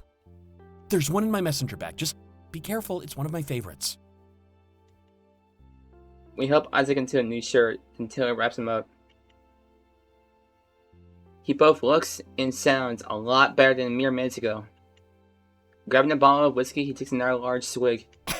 I earned this. You sure did. We all sit back and allow a collective sigh of relief. Isaac will be fine. We just have to monitor him. So let's get back to this leader thing. She wants revenge, or something. It doesn't seem like it. In fact, she seems sad while she's doing it. It's gotta have something to do with that drive. Especially since you mirrored the files to a bunch of other servers. Oh. That was a bluff. Taylor seems shocked. A bluff saved our lives? Yeah. Had to take a page out of Isaac's playbook. He did a good job in that final standoff with the thorns. Oh my god. Well, except for the dagger part. Still don't agree with that one. Oh my... So... Us playing Rebels and Rebels saved our lives. We just need to destroy that drive then. They'd have no reason to come after us anymore. Especially now that the entire world knows our faces. He seems proud as he says that, like the exposure would help his career. That's a lot of info to throw away, though. I mean, every secret we've ever wanted to know? Dante's parents. Kyron's parents. It's not worth it. Right. That seems to be the note that this conversation ends on. We clearly had to get to safety and destroy that drive. Doing so, it seemed, would prevent Klace's vision. But now, almost everything about Klace made perfect sense. All the booze, the tranquilizers, and gummies he started to consume. He was using drugs to try and suppress his horrible vision. And I actually can't blame him. Being forced to live your death almost every day? That's gotta suck! Like, that is terrible. I'd take almost any form of relief within my grasp. Even... No, I don't want to think about it. We could protect him. Make sure it doesn't happen. Of course, he still have to live it almost every single day. I start to panic just from the thought of it. I grab Isaac's hand and he squeezes it. as if he's trying to console me. You okay? I nod. Clear your lie. Just take a left up here and keep going straight. Do we have to do anything special to pass the wall, Isaac? No, just go straight on through. You modded your car to do that? No, it's just old. So Taylor. We sit in silence for the rest of the way, letting Isaac rest and relax. Beforehand, going to the colony meant that he can never return. But now things have changed. I think he'll be allowed to go home.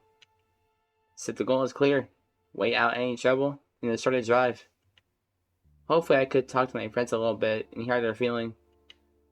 The raid on Argus HQ shook us all up. Everyone is just acting fine. A little while later, the car comes to a complete stop. The sun is set, and I have no idea where we are. Hey, let me get out first. I'll start a fire. You're probably not used to this kind of cold. All right. We'll wait until we see it. And wait we did.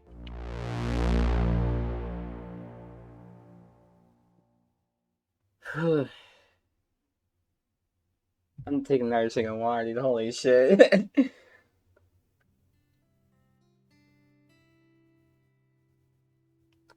Oh my god, it's beautiful. That's a beautiful sky. And scenery. I just skipped that text. For some reason, it's the freshest air I've ever experienced in my life. As we start walking, the fire and warmth is our immediate destination. It feels like the danger has finally dissipated and we're actually safe. Honestly, that was a long drive, so I'm glad that we're finally out here. Good thing Isaac's car let us pass the wall like that. And even better than that, Kyron got the fire ready. Wow, this place is beautiful. That's what I thought when I saw the city for the first time. You know what they say. Normal for you can be life-changing for someone else. Life-changing, yeah. That's a good way to put it. Do you think we were followed? Definitely not. I would have noticed. Weren't you busy being in pain? Only slightly. Trust me, though. I know how to tell if I'm being followed. Game with being Hermes and hiding from Argus. How much hiding did you do exactly? Oh man, you should have seen this story from my perspective. So many close calls. It was basically like a movie. I'm so glad you waited until now to tell us that. I'm still getting over what happened in the atrium. Can't believe I talked them down like that. Yeah, Dante, speech 100 to you, man. Like, even more than speech 100. Just like I told you, Dante. You could change the world with your words. Oh my god. You did say that. And by saving me, I think you might have done just that. I was terrified, but I knew I could trust you. Thanks, man. And, Taylor, we need to talk. Yeah, Taylor. What did I do now? You left us! I told you that you'd be thankful for this car one day. And that Would too. it not hurt to have a little more faith next time? You said that. That was like in one of the very first fragments in this entire damn game. He starts to laugh, but quickly winces in pain. Funny. But save the wisecracks for later. You gotta rest up and get better. Oh my god. Isaac groans in pain. Fine. What should we do next, then? I wouldn't mind taking a look around. I've always wondered what the colonies were like. Go for it. Taylor nods and starts looking around. The rest of us stick by Kyron, who continues to tend to the fire. Gotta say, he definitely knew what he was doing. The warmth is appreciated. We all sit down, find solace in the peace of where we are. Isaac, we've got to talk about that drive. I know. We need to destroy it. Otherwise, we'll all be in danger. Yeah, that's part of why I got this fire ready. You want me to burn it? That's the idea. You heard Klace's vision, Isaac. Right now, he's not in harm's way. We won. Yeah, that's true. Isaac, if you keep that thing, you might just make his vision come true. And not just him, but I think we'd all be in danger. We hurt Argus. We don't need to anger them more. Just let me think. You know, I'm pretty tempted to see what's on the drive. Honestly, same. Seriously? Yeah, same. But the stakes are too high. I guess that's where we differ. Huh? You know, I totally thought I'd die today. I had no guarantee that I could make my vision a reality. What even is your vision? So, I accepted my death a long time ago. If I could leak these secrets, my life might be worth it. I'm on the fence too. Isn't it enough to destroy Argus's monopoly? Look at how bright the future is right now. Those secrets could just cause more chaos. You have no idea what you'd be unleashing. I guess. Like I said, just let me think. Are you okay with giving me some time? Sure. Not like we've got anywhere else to go. I'm gonna make like Taylor and take a look around. As soon as Dante finishes speaking, we all stand up except for Isaac. I guess we have to some time to waste while Isaac made up his mind. But I know that he'll make the right choice, so I'm not too worried. My eyes are directed toward Taylor, who's walking around some nearby trees. As much as I want to check out the cabin, I feel the need to talk to him. I'm still confused by what happened and what went through his mind. Why ditch us, only to return and save the day? With that question in mind, I slowly approach him. Hey there, Delta. He just popped into existence. Hello. He smiles, almost like he's completely unfazed. We almost died a couple of times, and he ditched us. Oh, did you come for an apology? That's fair, but I think I gave a pretty good one in the car. He tilts his head back to where Isaac is sitting. That's true, he did stitch up Isaac while we drove here. Also, don't forget how I saved you with the bat. Part of me was driven by guilt. To make it up to you, you know? I nod. I guess I'm just curious if you accept my apology. I was kind of selfish and stupid. But it felt right. I was torn between two worlds. Do I join Cypher and potentially die? Or do I sit back and continue my life as a streamer? In the moment, it felt like my choice was obvious. But guilt usually waits until after we do the stupid thing. That's really all I have to say, though. It was stupid. Stupid enough that I won't blame you if you hate me. But part of me wants to think I made it up to you.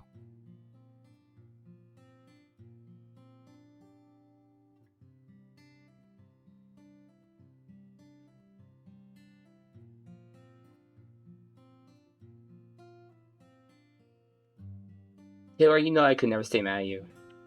And I promise never to take advantage of that. Thanks for working with me here. I was kind of worried. He smiles. Just know that I promise to never do it again. I was actually scared that I made my vision come to pass. Argus could take me in, lock me up, and leave me in the dark. I mean, I guess they still could, given what we did. But the entire world saw our faces, so it'd be difficult. Correct me if I'm wrong, but I think we're celebrities now. That's one way to put it, I guess. I didn't correct him, because the thought seemed kind of nice. If we disappeared, I feel like people would notice. They're probably waiting for Hermes to make a victory speech. I bet that we can march right back into Toronto and bathe in applause. Well, not right now. There is the matter of that drive, though. Yeah. And Klace's vision to top it all off. What do you think Isaac should do? I mean, I'm part of camp, please destroy the thing.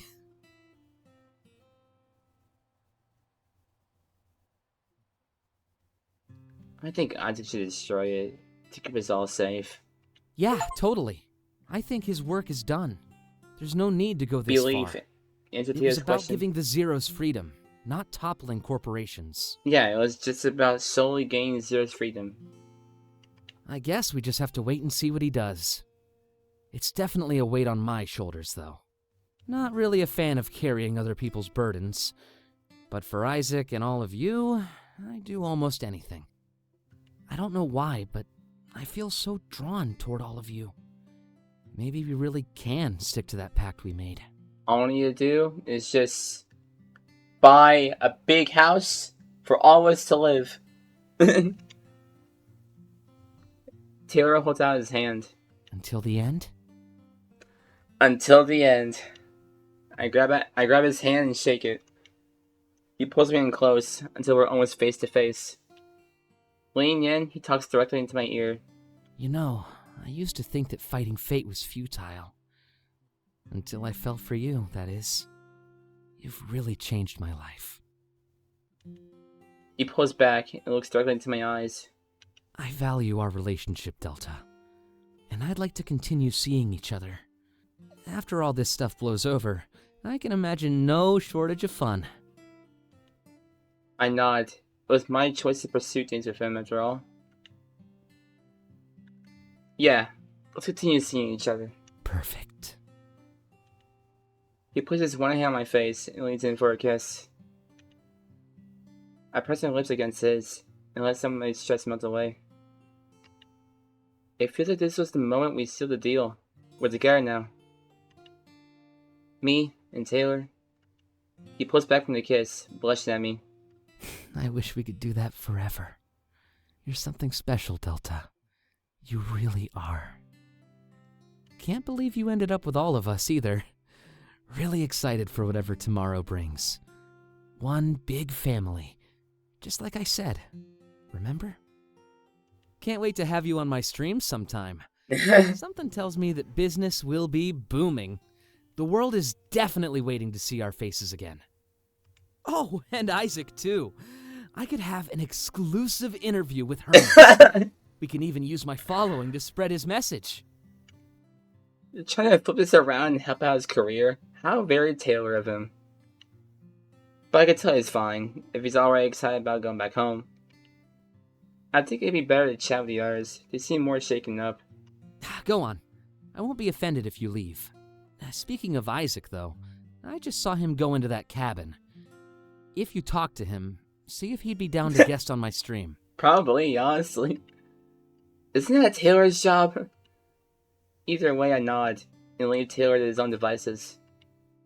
I definitely need to have a chat with Isaac. How's he feeling right now? Taylor said he went to one of the cabins, so I follow suit.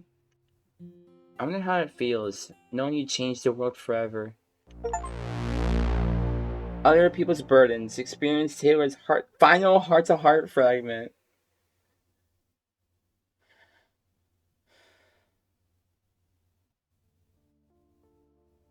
Oh my god, it's so cozy. When I enter the cabin, Isaac has his back facing toward me. He's staring down into the fireplace, holding that bottle of whiskey. One hand with an open palm, braces himself against the wall. Delta. He turns to face me, wobbling slightly. I'm not sure it's from the pain or the alcohol. Hey, it helps with the pain. If you can give me another option, I'll take it. He places the ball down on a nearby table, smiling at me. It's clear that it doesn't just mean physical pain, given everything that happened. Being shot and held at gunpoint by Argus was sure to leave an impact on anybody. Even Hermes. I guess we're just passing time until the morning, huh? Then we'll head back into the city and see what happened. I notice he's intentionally glossing over the drive. It's fair though, he clearly has a lot going on in his mind. What did happen, though? We lost all reception at the city limits. He points up to the sky. If you listen close, you can hear the helicopters. Far away, sure, but they're still up in the air. You know what that means? I shake my head. They're not looking for us. They had eyes on us since the moment we left that building. If they wanted to chase us, they'd know exactly where we are. They seem more interested in what's going on inside the city. And that thought is both terrifying and exciting. What do you think is happening?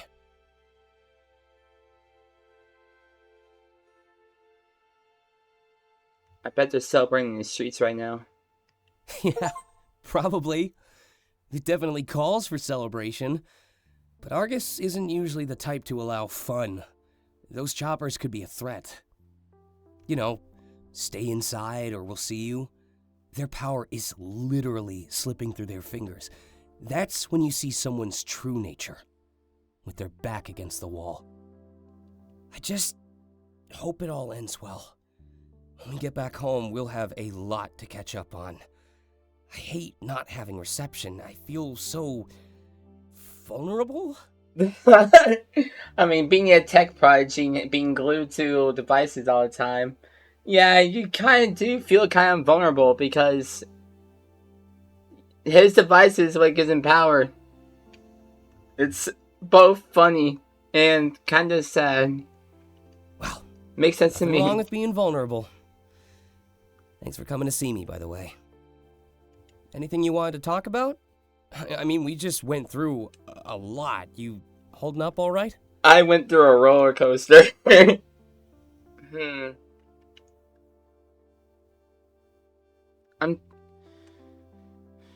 I'm curious about your vision. Oh, right. Well, I'm pretty sure you could already figure it out. I mean, you've already lived through most of it. He smirks at me. I seem to be in some type of leadership position. They say I was a bridge between worlds and a guide to the people. That's actually how I came up with the Hermes codename. What's Hermes even mean, though? I'm part of a group named Cypher. Some sort of competitor to Argus, their first true rival. We forced innovation and change, created competition. That seemed to be enough to get the world out of its rut. I mean, say what you want, but things have been pretty stale. Argus made everybody scared of change. I never stopped believing that. But their reign was never going to be permanent anyways. It was only a matter of time until somebody had a vision like mine. Because of it, I was able to think outside the box and use my skills.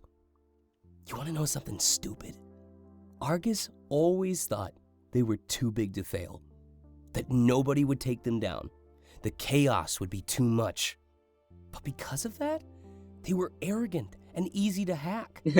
Too big to fail often goes hand in hand with being easy to topple. They just don't expect anybody to do something so reckless. But that's how things have been all throughout history. Sitting on your throne, proud of your rule, until you're stabbed in the back. Because at that point, the change could only come from within. It's a lot to take in, Delta. It really is. Sometimes I wonder if I'm just destined to be alone. Even if I destroy the drive, I can't guarantee that you won't resent me. I dragged all of you into danger. I lied. I cheated the system. But I did it all in the name of your safety and a better future. The fact that I had to deceive you, it's almost too much to bear. My only consolation is the fact that we won. I hope that the days ahead are enough to pay you back. It doesn't feel like we're under their thumb anymore. We're free. I mean, just look around. We're on a colony, Delta. And we can go back to Toronto, too. We might be the first people in the world with that right. Just like Kyron was the first zero to bridge the gap. Real trendsetters. Feels pretty good, huh? Guess. He sighs. The first in all of history. But someone had to do it, right? Argus was running on borrowed time. Almost literally. I nod and decide to shift the topic back to Kyron. Did Kyron ever ask you about his parents? No. Why? Did he want to? Yeah, he wanted to know why they defected, who they were. Fair enough. I'd be curious too. But he never asked me, which is a little odd. He eyes a bottle of whiskey, but decides not to take more. You wanna know something weird? When we met Kyron on the street, I recognized him. You met him before? No, not really. He just looked eerily familiar. Like the spitting image of someone my dad used to work with. Maybe his dad? I looked into it, and sure enough, it checked out. He defected with his wife, but that's where the info stops. I'm pretty sure they conceived Kyron on the colony, or whatever they used to call him back when he lived there. I just know that Kyron was his father's name. And so, I decided to pass it down to his son. That's amazing. Is it? It doesn't really change anything. As far as I'm concerned, it's just coincidence. Simple serendipity, right? Exactly. But I can't stop myself from connecting dots. I mean, they defected, like they were running away. A little while after, my dad was killed in that invasion. Were they working against Argus like we are? It's fun to think about, isn't it? Their kids, finishing the job. But I'm sure it's just my imagination seeing things in the dark. After all, we're the ones who create the constellations. At the end of the day, they're just stars.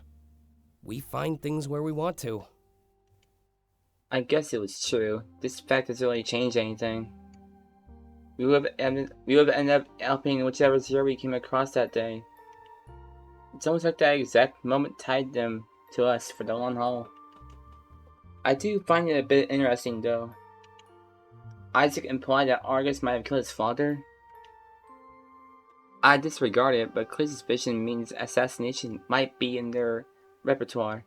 I'm gonna go back outside and mingle with the others. Clearing the air like this with everybody is a big help. Glad that you were one of the first, Delta. I really am. If we can make it through this, we can make it through anything. I'm looking forward to our future, you know? As a couple. After this, I think we can start focusing on the fun things. He puts out his hands, and I accept the invitation. Bet I look pretty cool right now, huh? I mean, I think you may be a little bit, like, tipsy in the head, but... He smirks and tilts his head toward the wound on his shoulder. A man who stood against the world and won. But even then, I'm still more proud of our bond. Like I said, it'll always be my greatest achievement. Changing the world? I just wanted us to be happy. Now, tomorrow is nothing but a blank slate for us. I'm actually, there's like a tear right now. There's a tear going down. I leaned for a kiss, and our lips were soon locked. The only witness to our passion is the dancing of flames. When he pulls back, I can see a reflection of the fire in his eyes. It's enough to lure me back in for another kiss. Then another, and another. He pushes me back against the wall as he continues. I can feel the warmth of the flames hit my lower body. Or maybe it wasn't the flames. Isaac starts to tug on my belt, but the cabin door immediately opens. Dante walks in, immediately both shocked and embarrassed. Oh, excuse me. Isaac lets go of my belt, and we both turn to face Delta. I'm done. They both start with D. Kinda sound the same. Bear with me. Isaac lets go of my belt, and we both turn to face Dante. Don't worry, you're excused. Just, make sure to knock next time. Right, of course. Didn't mean to intrude. I was here for Delta. Well, I'll give you some privacy. We just finished talking anyway. No, get back here. You sure you don't need some more time? Isaac, you were grabbing my belt. Isaac smiled, stepping forward. We have all the time in the world, Dante. Yeah, I suppose we do. Catch you by the fire then, Delta? I smile and nod. Real trendsetters experience Isaac's final heart-to-heart. Dante immediately closes the door after Isaac leaves. But not only that, he locks it too. Perhaps Isaac should have considered that. Well, at least you have privacy for whatever you want to talk about now. Hold on a sec. What are you doing, Dante? He takes determined steps forward and grabs a bottle of whiskey. One large swig later, he turns to face me with a look of sorrow in his eyes. I did it, Delta. Did what? In the server room, I found a computer. Did you find your parents? Isaac's mod gave my phone some high-level access. I looked into my family, Delta.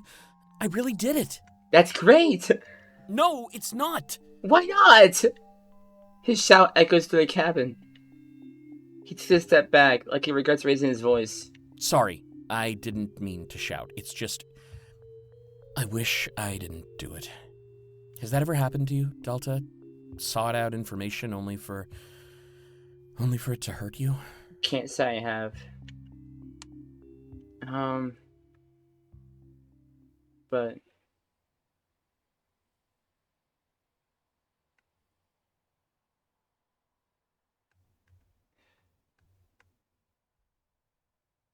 yeah, that's part of why I moved away from home. Wow, really? I guess sometimes you have no choice but to run away. Part of me wishes I could, but I need to stay and face the facts.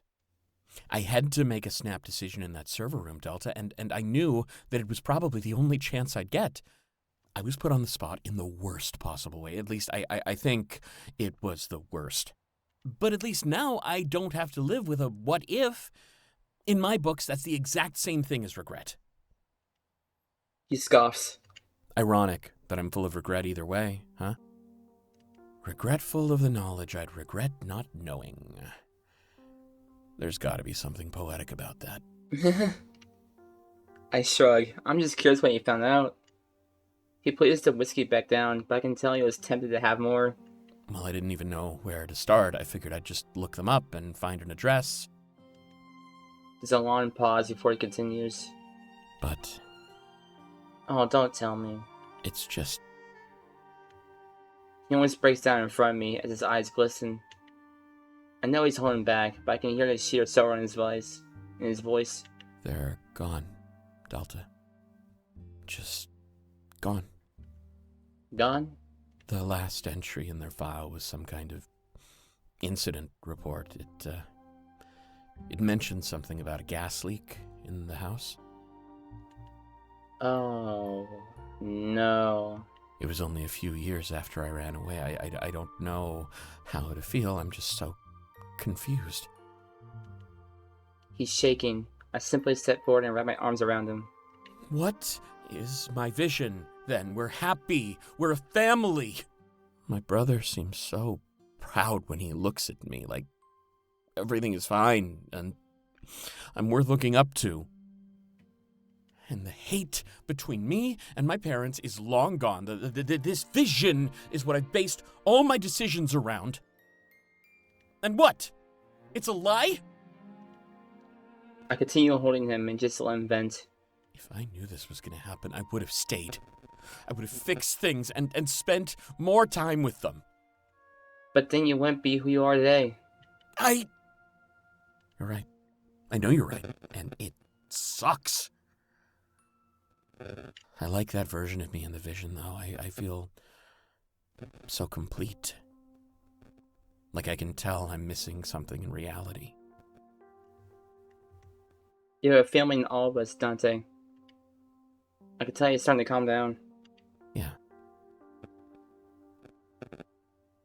And if I stayed, I guess I wouldn't be here right now. But maybe they wouldn't have had another kid. He didn't deserve what happened to him. I think that's the part that hurts the most, Delta. I really would have liked to meet him. He sniffles. Everyone is out there celebrating victory and a new tomorrow, but the tomorrow I've discovered leaves me feeling hollow. You should be thankful for your vision, Dante. Huh? Remember what we talked about on the way to the club? Vaguely? Visions are indistinguishable from reality. Yeah. You get to spend time with your family almost every day. He sniffles some more, but I can tell the tears have subsided. You know, I usually pride myself on my level head. This just really shook me up, you know? He wraps his arms around me and hugs me back. But I know that you're right. They'll comfort you every day until your last. I have a feeling you will, too. Together until the end, remember? Of course, until the end. Thanks. He shakes his head like he's shrugging off his sadness. A moment later, our tight embrace is broken. Sorry again for raising my voice. It just wasn't easy learning what I did. I don't blame you. Grief can consume us. It definitely can. He rubs the back of his head. You know, I guess my vision was a good one, after all. Not many people get to spend time with lost loved ones. I'm looking forward to the next time it happens now. I can just picture their smiles, the taste of the food. It's a perfect moment, frozen in time for us to enjoy. And nobody can take that away from me. Our love as a family prevails, even over death. Isn't that the most beautiful thing you ever heard? I nod, enjoying the reversal of his mood. Sometimes all it takes is a little creative thinking. He's clearly still grieving, but this new chain of thought will help him. Speaking of beautiful things, He gulps as he looks into my eyes with the slightest hint of shyness. remember how I wanted to start seizing the moment? He places his hands in mine. There's this scene in one of my books. It's two lovers in a cabin, just like this one. Ah, come on. He blushes brightly. It's where they share their first kiss. I thought it'd be cool if... He cuts himself off while stumbling on his words. I mean, I think it's the perfect place for... Say nothing and kiss him. I cut off his words by going in for a kiss. He lets out a soft moan and raises one of his hands to my face. Whoa, whoa! Softly stroking my cheek, he presses himself more into the kiss. Our first kiss. Yeah, this is literally our first kiss. I just realized. It lasts for what feels like forever, but then Dante slowly pulls back. You know, I had a whole speech rehearsed. It seemed like you needed some help. Me? Never. He smirks. Good to know we were on the same wavelength, though. I knew you'd be special since the day I met you. Though it's hard to believe we only met a few weeks ago. So much has happened, it's hard to comprehend. And so much has yet to happen, too. Yeah. And for me, my Komorebi will no longer dictate how I feel. It's odd how something named after the light could leave us feeling so lost in the dark. But even in the darkness, you can always find light. I guess you just have to know where to look. I'm sorry, but... I play Kingdom Hearts. I play it. That gives me a... That is like a Kingdom Hearts quote right there. And that's just funny. I can't get over it, dude. Kingdom Hearts is engraved in my mind with darkness and light. It's so stupid. It's... As he speaks those words, he looks right into my eyes. Anyway, you ready to call it? I nod as he heads toward the locked door. As soon as he opens it, the frigid air rushes into the cabin. I'll be waiting by the fire. I think we're just waiting for Isaac to make a decision, but I know that guy better than almost anyone else. And I just want you to know that we're gonna be fine. Isaac is gonna burn that drive to keep us all safe. And if he doesn't, I might just put up a fight about it. With a smile, he leaves the building. I follow suit soon after and close the door behind me. It shuts with a loud banging noise that echoes through the night. Oops. Regret not knowing. Experience Dante's final heart-to-heart. Who's next? Klace or Kyron?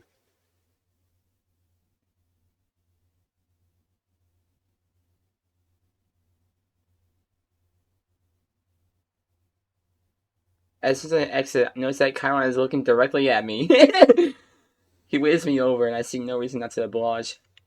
He's standing by some trees. I must have disrupted him. Hey, Delta, how are things going? As good as they can be, considering everything. Yeah, things are pretty scary right now. I'm sure that everything will blow over, though. Isaac knows what he's talking about. I trust him with anything. But I guess I'm being a little biased. You know, the whole first in all of history thing? Isaac changed my life, so I owe him almost everything. Guess I'm lucky he's the good guy, huh? Wouldn't want to be in debt to someone evil. But at the end of the day, I guess it's all subjective. Like, I'm sure Argus views Isaac as evil, so I guess it just depends on where you stand. The majority has spoken, though, and they share my views. Gotta appreciate some validation now and again, right? Right, I'm glad it's the people's side of Cypher. And I'm glad that Isaac survived that gunshot. I mean, can we talk about that? He Yeah. literally got shot. It feels like my ears are still ringing. It's unbelievable. Yeah, with our ears, our animal ears, yeah, it'll be loud. I don't know what that guard stood to gain, though. Must have just been revenge against Taylor. You bonked me in the head with a baseball bat, how could you? Nobody likes being the victim of a sneak attack after all, but wow. If Taylor were a second later, we could all be dead. He definitely made up He definitely made up to us for the ditching. In the best possible way, yeah. Anyway, enough about that. Us. I'm curious what you think about the colony. I was born and raised here after all. Does it look like you thought it would? Maybe we could settle down here after this.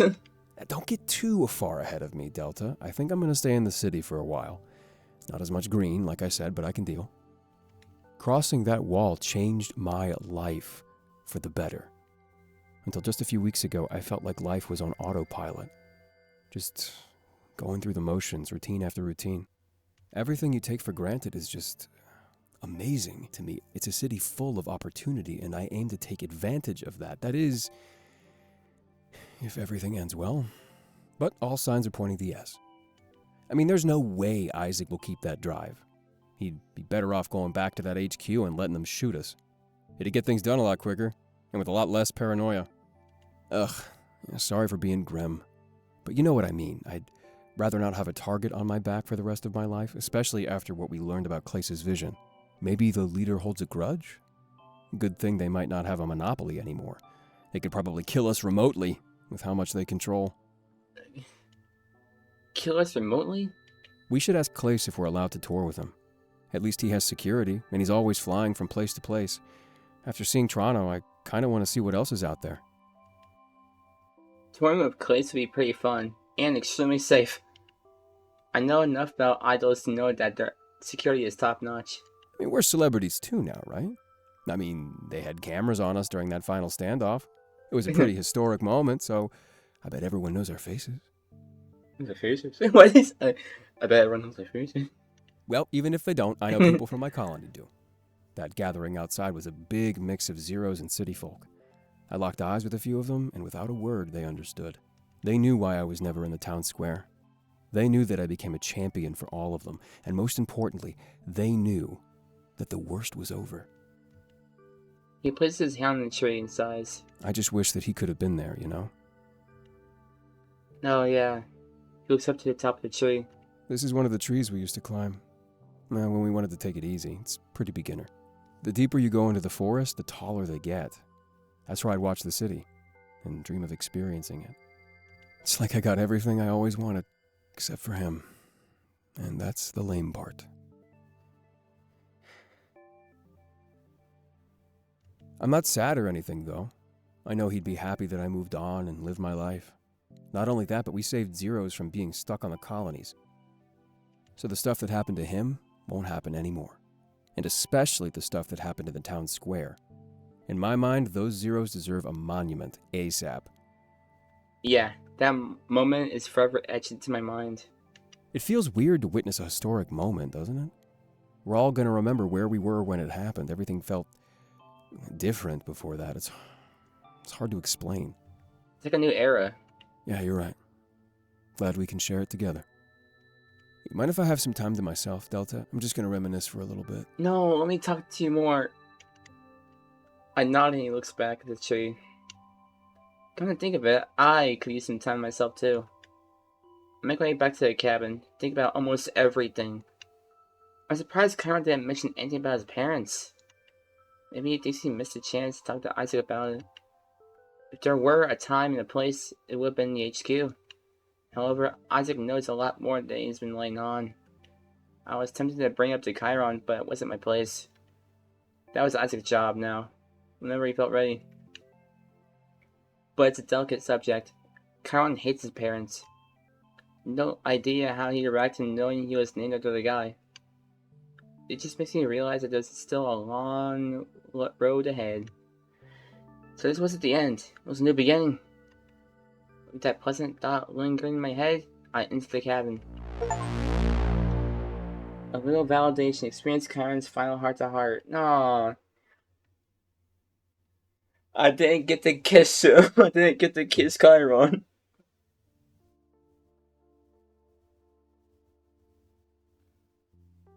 My first instinct is to imbibe the whiskey that everyone's been sharing, but I feel like I need a clear head to process everything that's going on. I described the aura of our group as a mix of denial and optimism. We didn't really know what was happening back in Toronto. We could only guess. But everyone's deductions were logical. We'd be safer if that job was destroyed. I don't know what kind of secrets Argus was hiding. Something called Panopticon?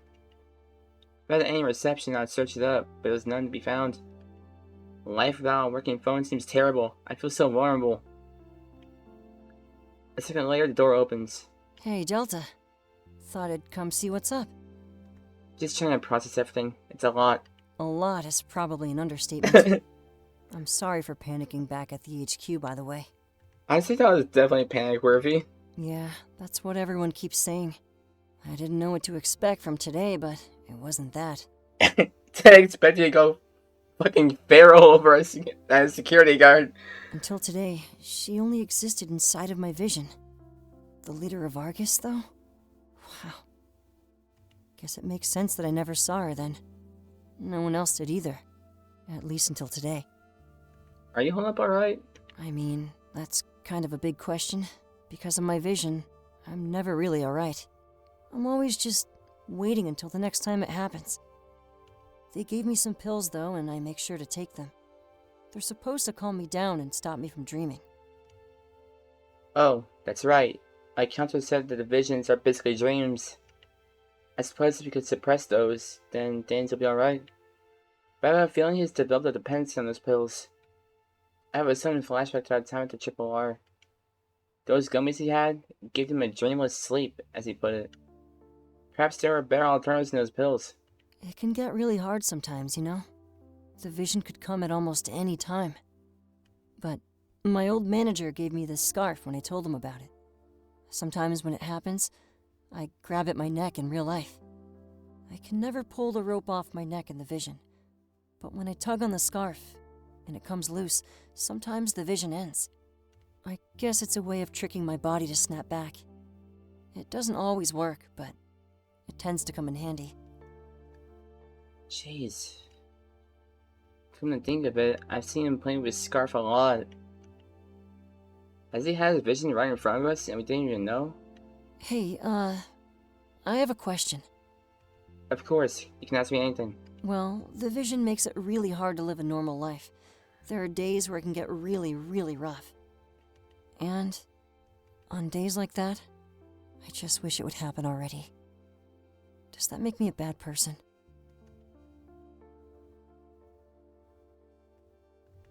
No, I'm not sure I can handle that. I'm not sure that I can handle it either. A lot of people can't. I tried looking for a support group before, but my label wouldn't let me go. People would gossip or something. Anyway, I hope things make a bit more sense to you. They upped my dosage before letting me take this break. Something about wanting to avoid a public incident. Yeah, I understand a lot more now. I just miss my old manager. I know he would have fought for me, but since I'm all alone, I usually just do what they say. We know what's best for you is their most common excuse. I know they just want to make money off of me. At least my old manager had heart.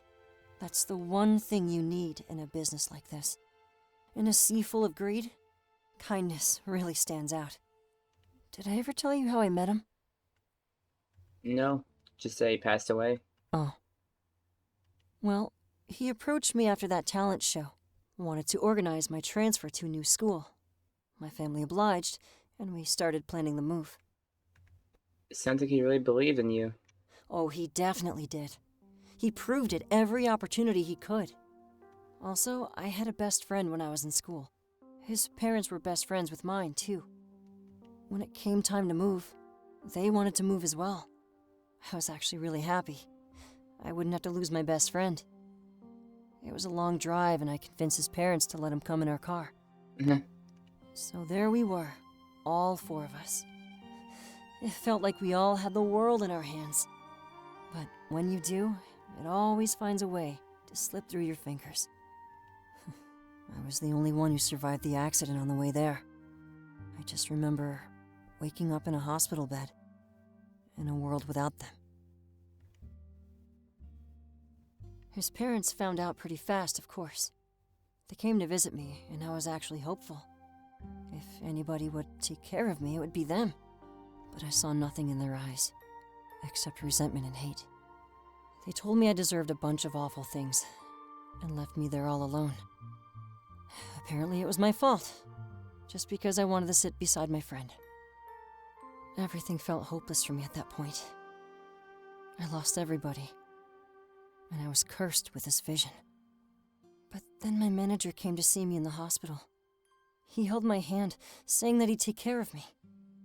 And he did, up until the day that he died too. That's when I started negotiating new contracts, and this hiatus. Wow. He actually had the incident scrubbed from the internet. That's when we came up with the stage name, and left my old life behind. Right. He mentioned that Klace wasn't his real name. I do miss my old name, though, pretty badly. I can still hear my friend calling it out every time he saw me. Sometimes I think that part of me died with them in the accident. If you'd like your name back, I'll happy use it. Really? Of course. You deserve to be called what you want. Well, promise to keep it between us. At least for now. Absolutely. What would you like to be called? Honestly, I'd tell you to take your pick. It started out as William, and then people called me Will. Will turned into Bill for some reason. I hated that one. But eventually that turned into Billy, and it stuck. William to Will. To Bill. To Billy. So his name is William? They always said it was the name that keeps on giving. But if I had any say in the matter, I'd choose Will or Billy.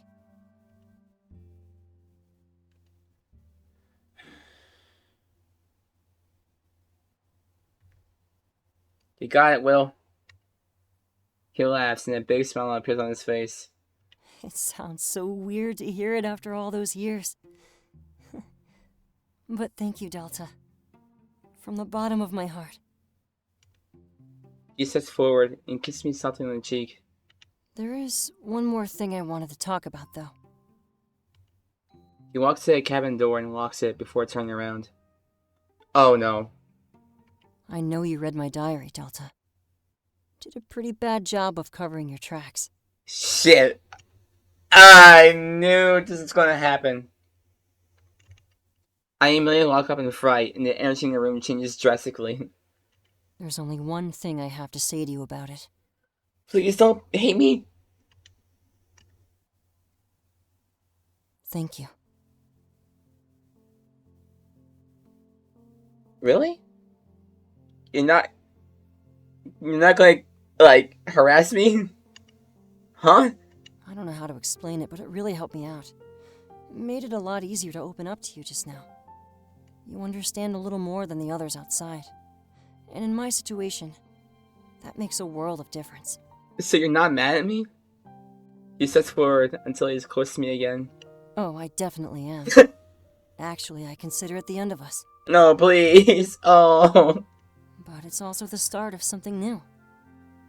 That's the thing about burning bridges, Delta. It's the only way we can build new, even stronger ones. And nobody says they can't lead to the same place as before. Also, I was gonna kiss you on the lips. but I decided to downgrade to the cheek. Let's call it even for what you did to me. Ah, damn it!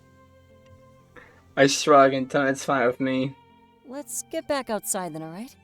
I'm dying to see what Isaac does next. Don't say dying. Don't say dying. Will. It may be unintentional, but that could also be a really dark pun. I guess it doesn't matter though. I nod and we head toward the door. He unlocks it with a loud click and then looks back to my eyes. You ready to see how this all plays out? More ready than ever, Will. He smiles at me with a slight scoff. Then a moment later, we're back into the night. The campfire illuminates my friends, and we in our final destination. I guess this is the end of our journey. A world without them. Experience Klace's final heart-to-heart.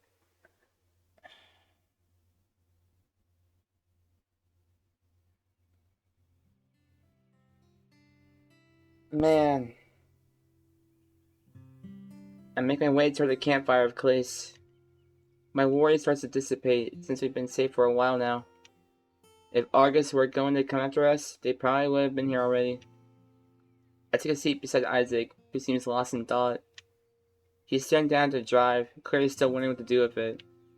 There's no denying it. Having that information put all of our lives in jeopardy. But were our lives worth that much? I could tell that's what Isaac is thinking. Those secrets could change the world. Maybe he already accepted that his cause might also end up being his demise. Isaac? Yeah, You know we're here for you, right? of course. I can understand how tempted you are. It's not temptation. It's more like a calling, you know? I think I'm supposed to be the one who does this. Isaac, this is about way more than you now. Huh? Until the end, remember? We're in this together. Yeah, but I trust you, no matter what. That was a little shocking to hear, especially given his vision. You'd think he went the path that puts his life in the least amount of danger. Really? He's been right about everything so far. Even if it makes your vision happen? Klace looks away, embarrassed. I've already come to terms with it. How? Well, in my vision, I'm scared and confused. I don't know why it's happening to me. You'd think I'd want to avoid the death part, but no. More than anything, I just don't want to be confused when it happens. I want to know why it's happening to me. If it's for a good reason, at least I can accept it. And this seems like a good reason to me. I mean, we're talking about the biggest secrets in the world. If my life is the cost of enlightening everybody, well, it just seems selfish to try and save myself. Besides, I'm not scared of dying. I felt like I deserve it for a long time now. That's part of why I stood up to that security guard. Klace? It's just like my manager used to say too. The death of an artist only marks the start of their career. That's such a grim thought. I can't imagine giving someone that kind of advice. But if Klace's manager knew about his vision, it makes more sense. It might give him more comfort than he'd still be remembered. And when I start to think about it, it's absolutely true. There are so many artists that I only know about because they died. I feel like we should start to appreciate those that are with us just a little bit more. Hey, I have a question. Yeah? How does it feel? Dante interjects. Taylor, that's not proper. But, No, it's okay. I'd be curious too. well, my vision has always confused me. Sometimes I think it might mean that I'm dead too.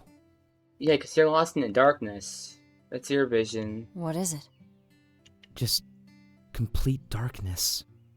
It's almost like I'm stuck in a void, completely lost and alone. I know that nobody will come save me. Despite that, I just cling to the remnants of hope. Then, it just ends. Well, it's not really like that. By the time the darkness sets in, you've already abandoned hope. And it's not really darkness either. It's like the absence of everything. It's something you need to experience before you can understand. Of course, by the time you understand it, it's already over. The way he words it is so peculiar. You know how they say your life flashes before your eyes? Yeah? It's kind of true. But it's not the events you relive, it's the emotions. It's like you feel everything and every one you've ever felt. And do you want to know what scares me the most? He sniffles, like he's almost about to cry. I don't feel any of you when it happens. It's like we never even met, or worse. We exchange glances, almost taking some of his despair for our own. Oh, we've got your back, Klace. That vision is of a different you. It has to be. Maybe. Is it peaceful? In the end? Yeah. It's clear that Dante is asking for himself. He must want to know how his family felt in their final moments. Do you feel regret? No. If you can tell it's ending, there's almost no need for regret. There are a lot better ways to spend your final moments. Like what? Thinking about the people we love, the ones that will never see us again. That seems like it's enough to comfort Dante. He also appears like he's going to cry, but almost out of happiness. I guess he was worried that his parents died while still mad at him. Thanks. Guess I better start writing new music now. Huh? You know, 5 albums over 10 years. I never thought I'd actually have to deliver. I can get you my guitar if you want. Sure, I'd love to see it. You mean your vision is supposed to happen within the next 10 years? I think so. So I promised them whatever they wanted. In reality, I just wanted a taste of freedom before the end. But now we're gonna keep you safe. We're gonna keep the entire group safe. I guess I have my work cut out for me then. As long as Isaac does the right thing, yeah.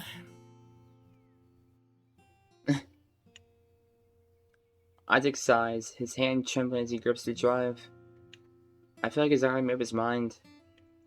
Who wouldn't want to know every dirty secret that Argus trying to hide? The allure of the unknown. That's why we're all sitting here together, after all. Unified by a desire to embrace the unknown and change the world. I look at Isaac and he smirks at me. An odd smirk. Almost like it's a code. I remember that look. It's the same one he gave me in the server room. That was right before he started downloading the files. Wait. The quick flashing lights as he stared at the screen. There was no way that I'd be able to read all of those. He probably couldn't even make out a single word before the next file flashed by. But... oh, that's clever. In order to glean any info from those files, he had to relive that moment over and over. He may not know what they say, but he still holds them all in his mind. If Argus ever launched that new tech, he'd be able to dive in and read them all. Or better yet, he'd be able to share these memories with everybody. It seemed like Isaac now had the most valuable mind in the entire world. Of course, due to my feelings for him, I could sense that from day one. In this game of chess played through time and space, I'd call that a checkmate. Irreparable damage was already done to Argus in their monopoly to be present. And if they pursued this nostalgia tech, they'd only seal their own fate in the future. If there's one thing you couldn't forge, it's a memory. Especially when it's corroborated by all our presence. Isaac scoffs and then looks down at the campfire. It feels like, for those few moments, our thoughts were exactly in sync. Is that why I'm being watched? Does Argus want to know about that drive? Well, if they were worried about that data, there's no need. I know exactly what Isaac was about to do. His grip on the drive tightens. Not giving in to temptation in the face of all his secrets? Admirable. But it's clear, he placed more value on our lives than our safety. It's possible that this drive is what caused the rift between the group. It could be the reason that we're no longer in touch in the future. So, he didn't just hold a drive in his hands. He held the power to fight at fate, and he started access to our pact. This? He gulps and pauses, like he's choosing his next words carefully. I guess this isn't part of our story. With that, he throws the drive into the fire. A collective weight is removed from all our shoulders. Part of our story witnessed the final decision.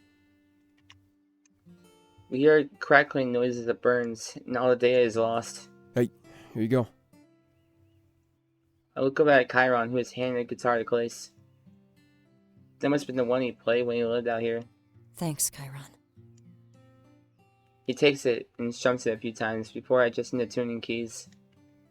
When I first joined this group, I was definitely the odd one out. I had no idea what the future would bring, which is both a blessing and a curse. That's the thing about the future, though.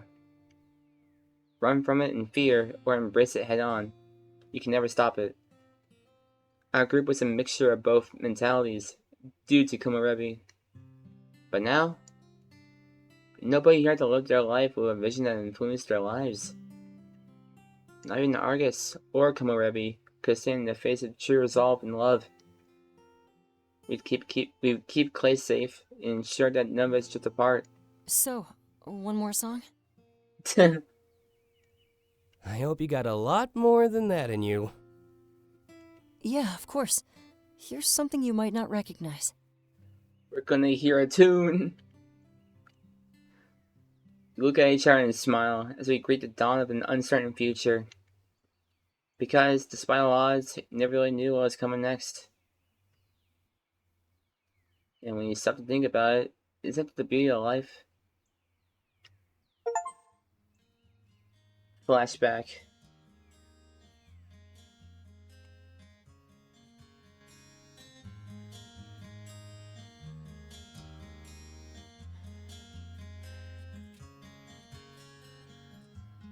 Keeping the highlights, skipping the lows. Sometimes it hurts too much to be alone. Got all of my best friends, how lucky that is. We've all grown together, but I must confess, I think we all see things we don't wanna believe. That changes our outlook, our fates and destinies. What can we change? What can we affect? I'll take what I can, because I can't live in a flashback just to escape that feeling that I'm unworthy. I can't live in a flashback. How could you say that I belong in reality? Ooh.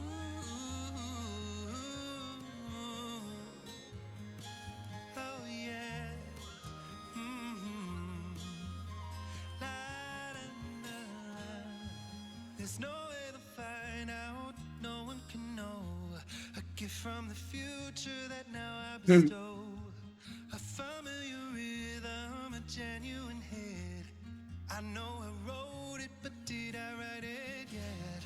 I think we all hear things sometimes in our dreams, subconsciously being who we wanna be. Then there's a voice calling out to me. Hey, Isaac's up there. Wait a second. And it's saying that I can't live in a flashback just to escape that feeling that I'm unworthy. I can't live in a flashback. How could you say that I belong in reality? Just you and me. Let's leave the flashbacks in history.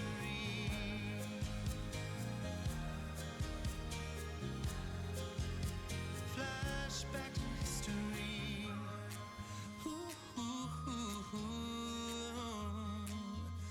Flashback to history. The beauty of life, complete Komorebi. Thank you for playing. Oh my god.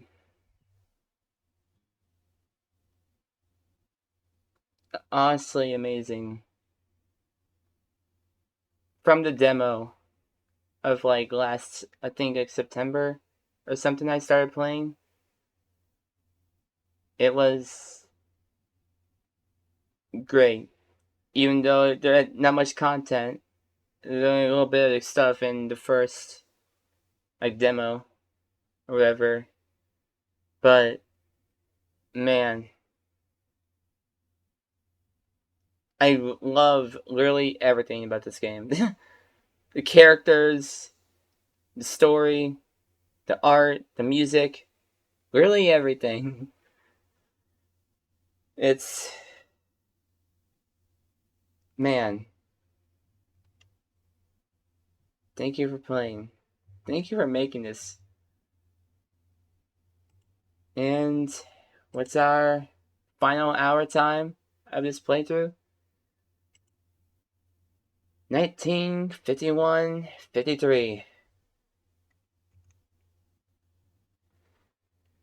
So, for everyone that stuck through to the end, thank you so much for watching. I really appreciate it. And I hope I played a good Delta. I hope I played a good Delta. I know I screwed up sometimes, but this was my, I guess, first full-on experience of voicing, quote-unquote, a character in a visual novel. Because I think this is one of the visual novels, one of the first visual novels I played. Rest, yeah, anyways, but it's like first like full-on playthrough of a visual novel, and I absolutely love it. Man. But yeah. Thank you, everyone, so much for watching. Again, if you stuck through, again, big, huge thanks. And that is the end of Komorebi by Klace. And I will see you all in the next video. Take care, and goodbye. Man.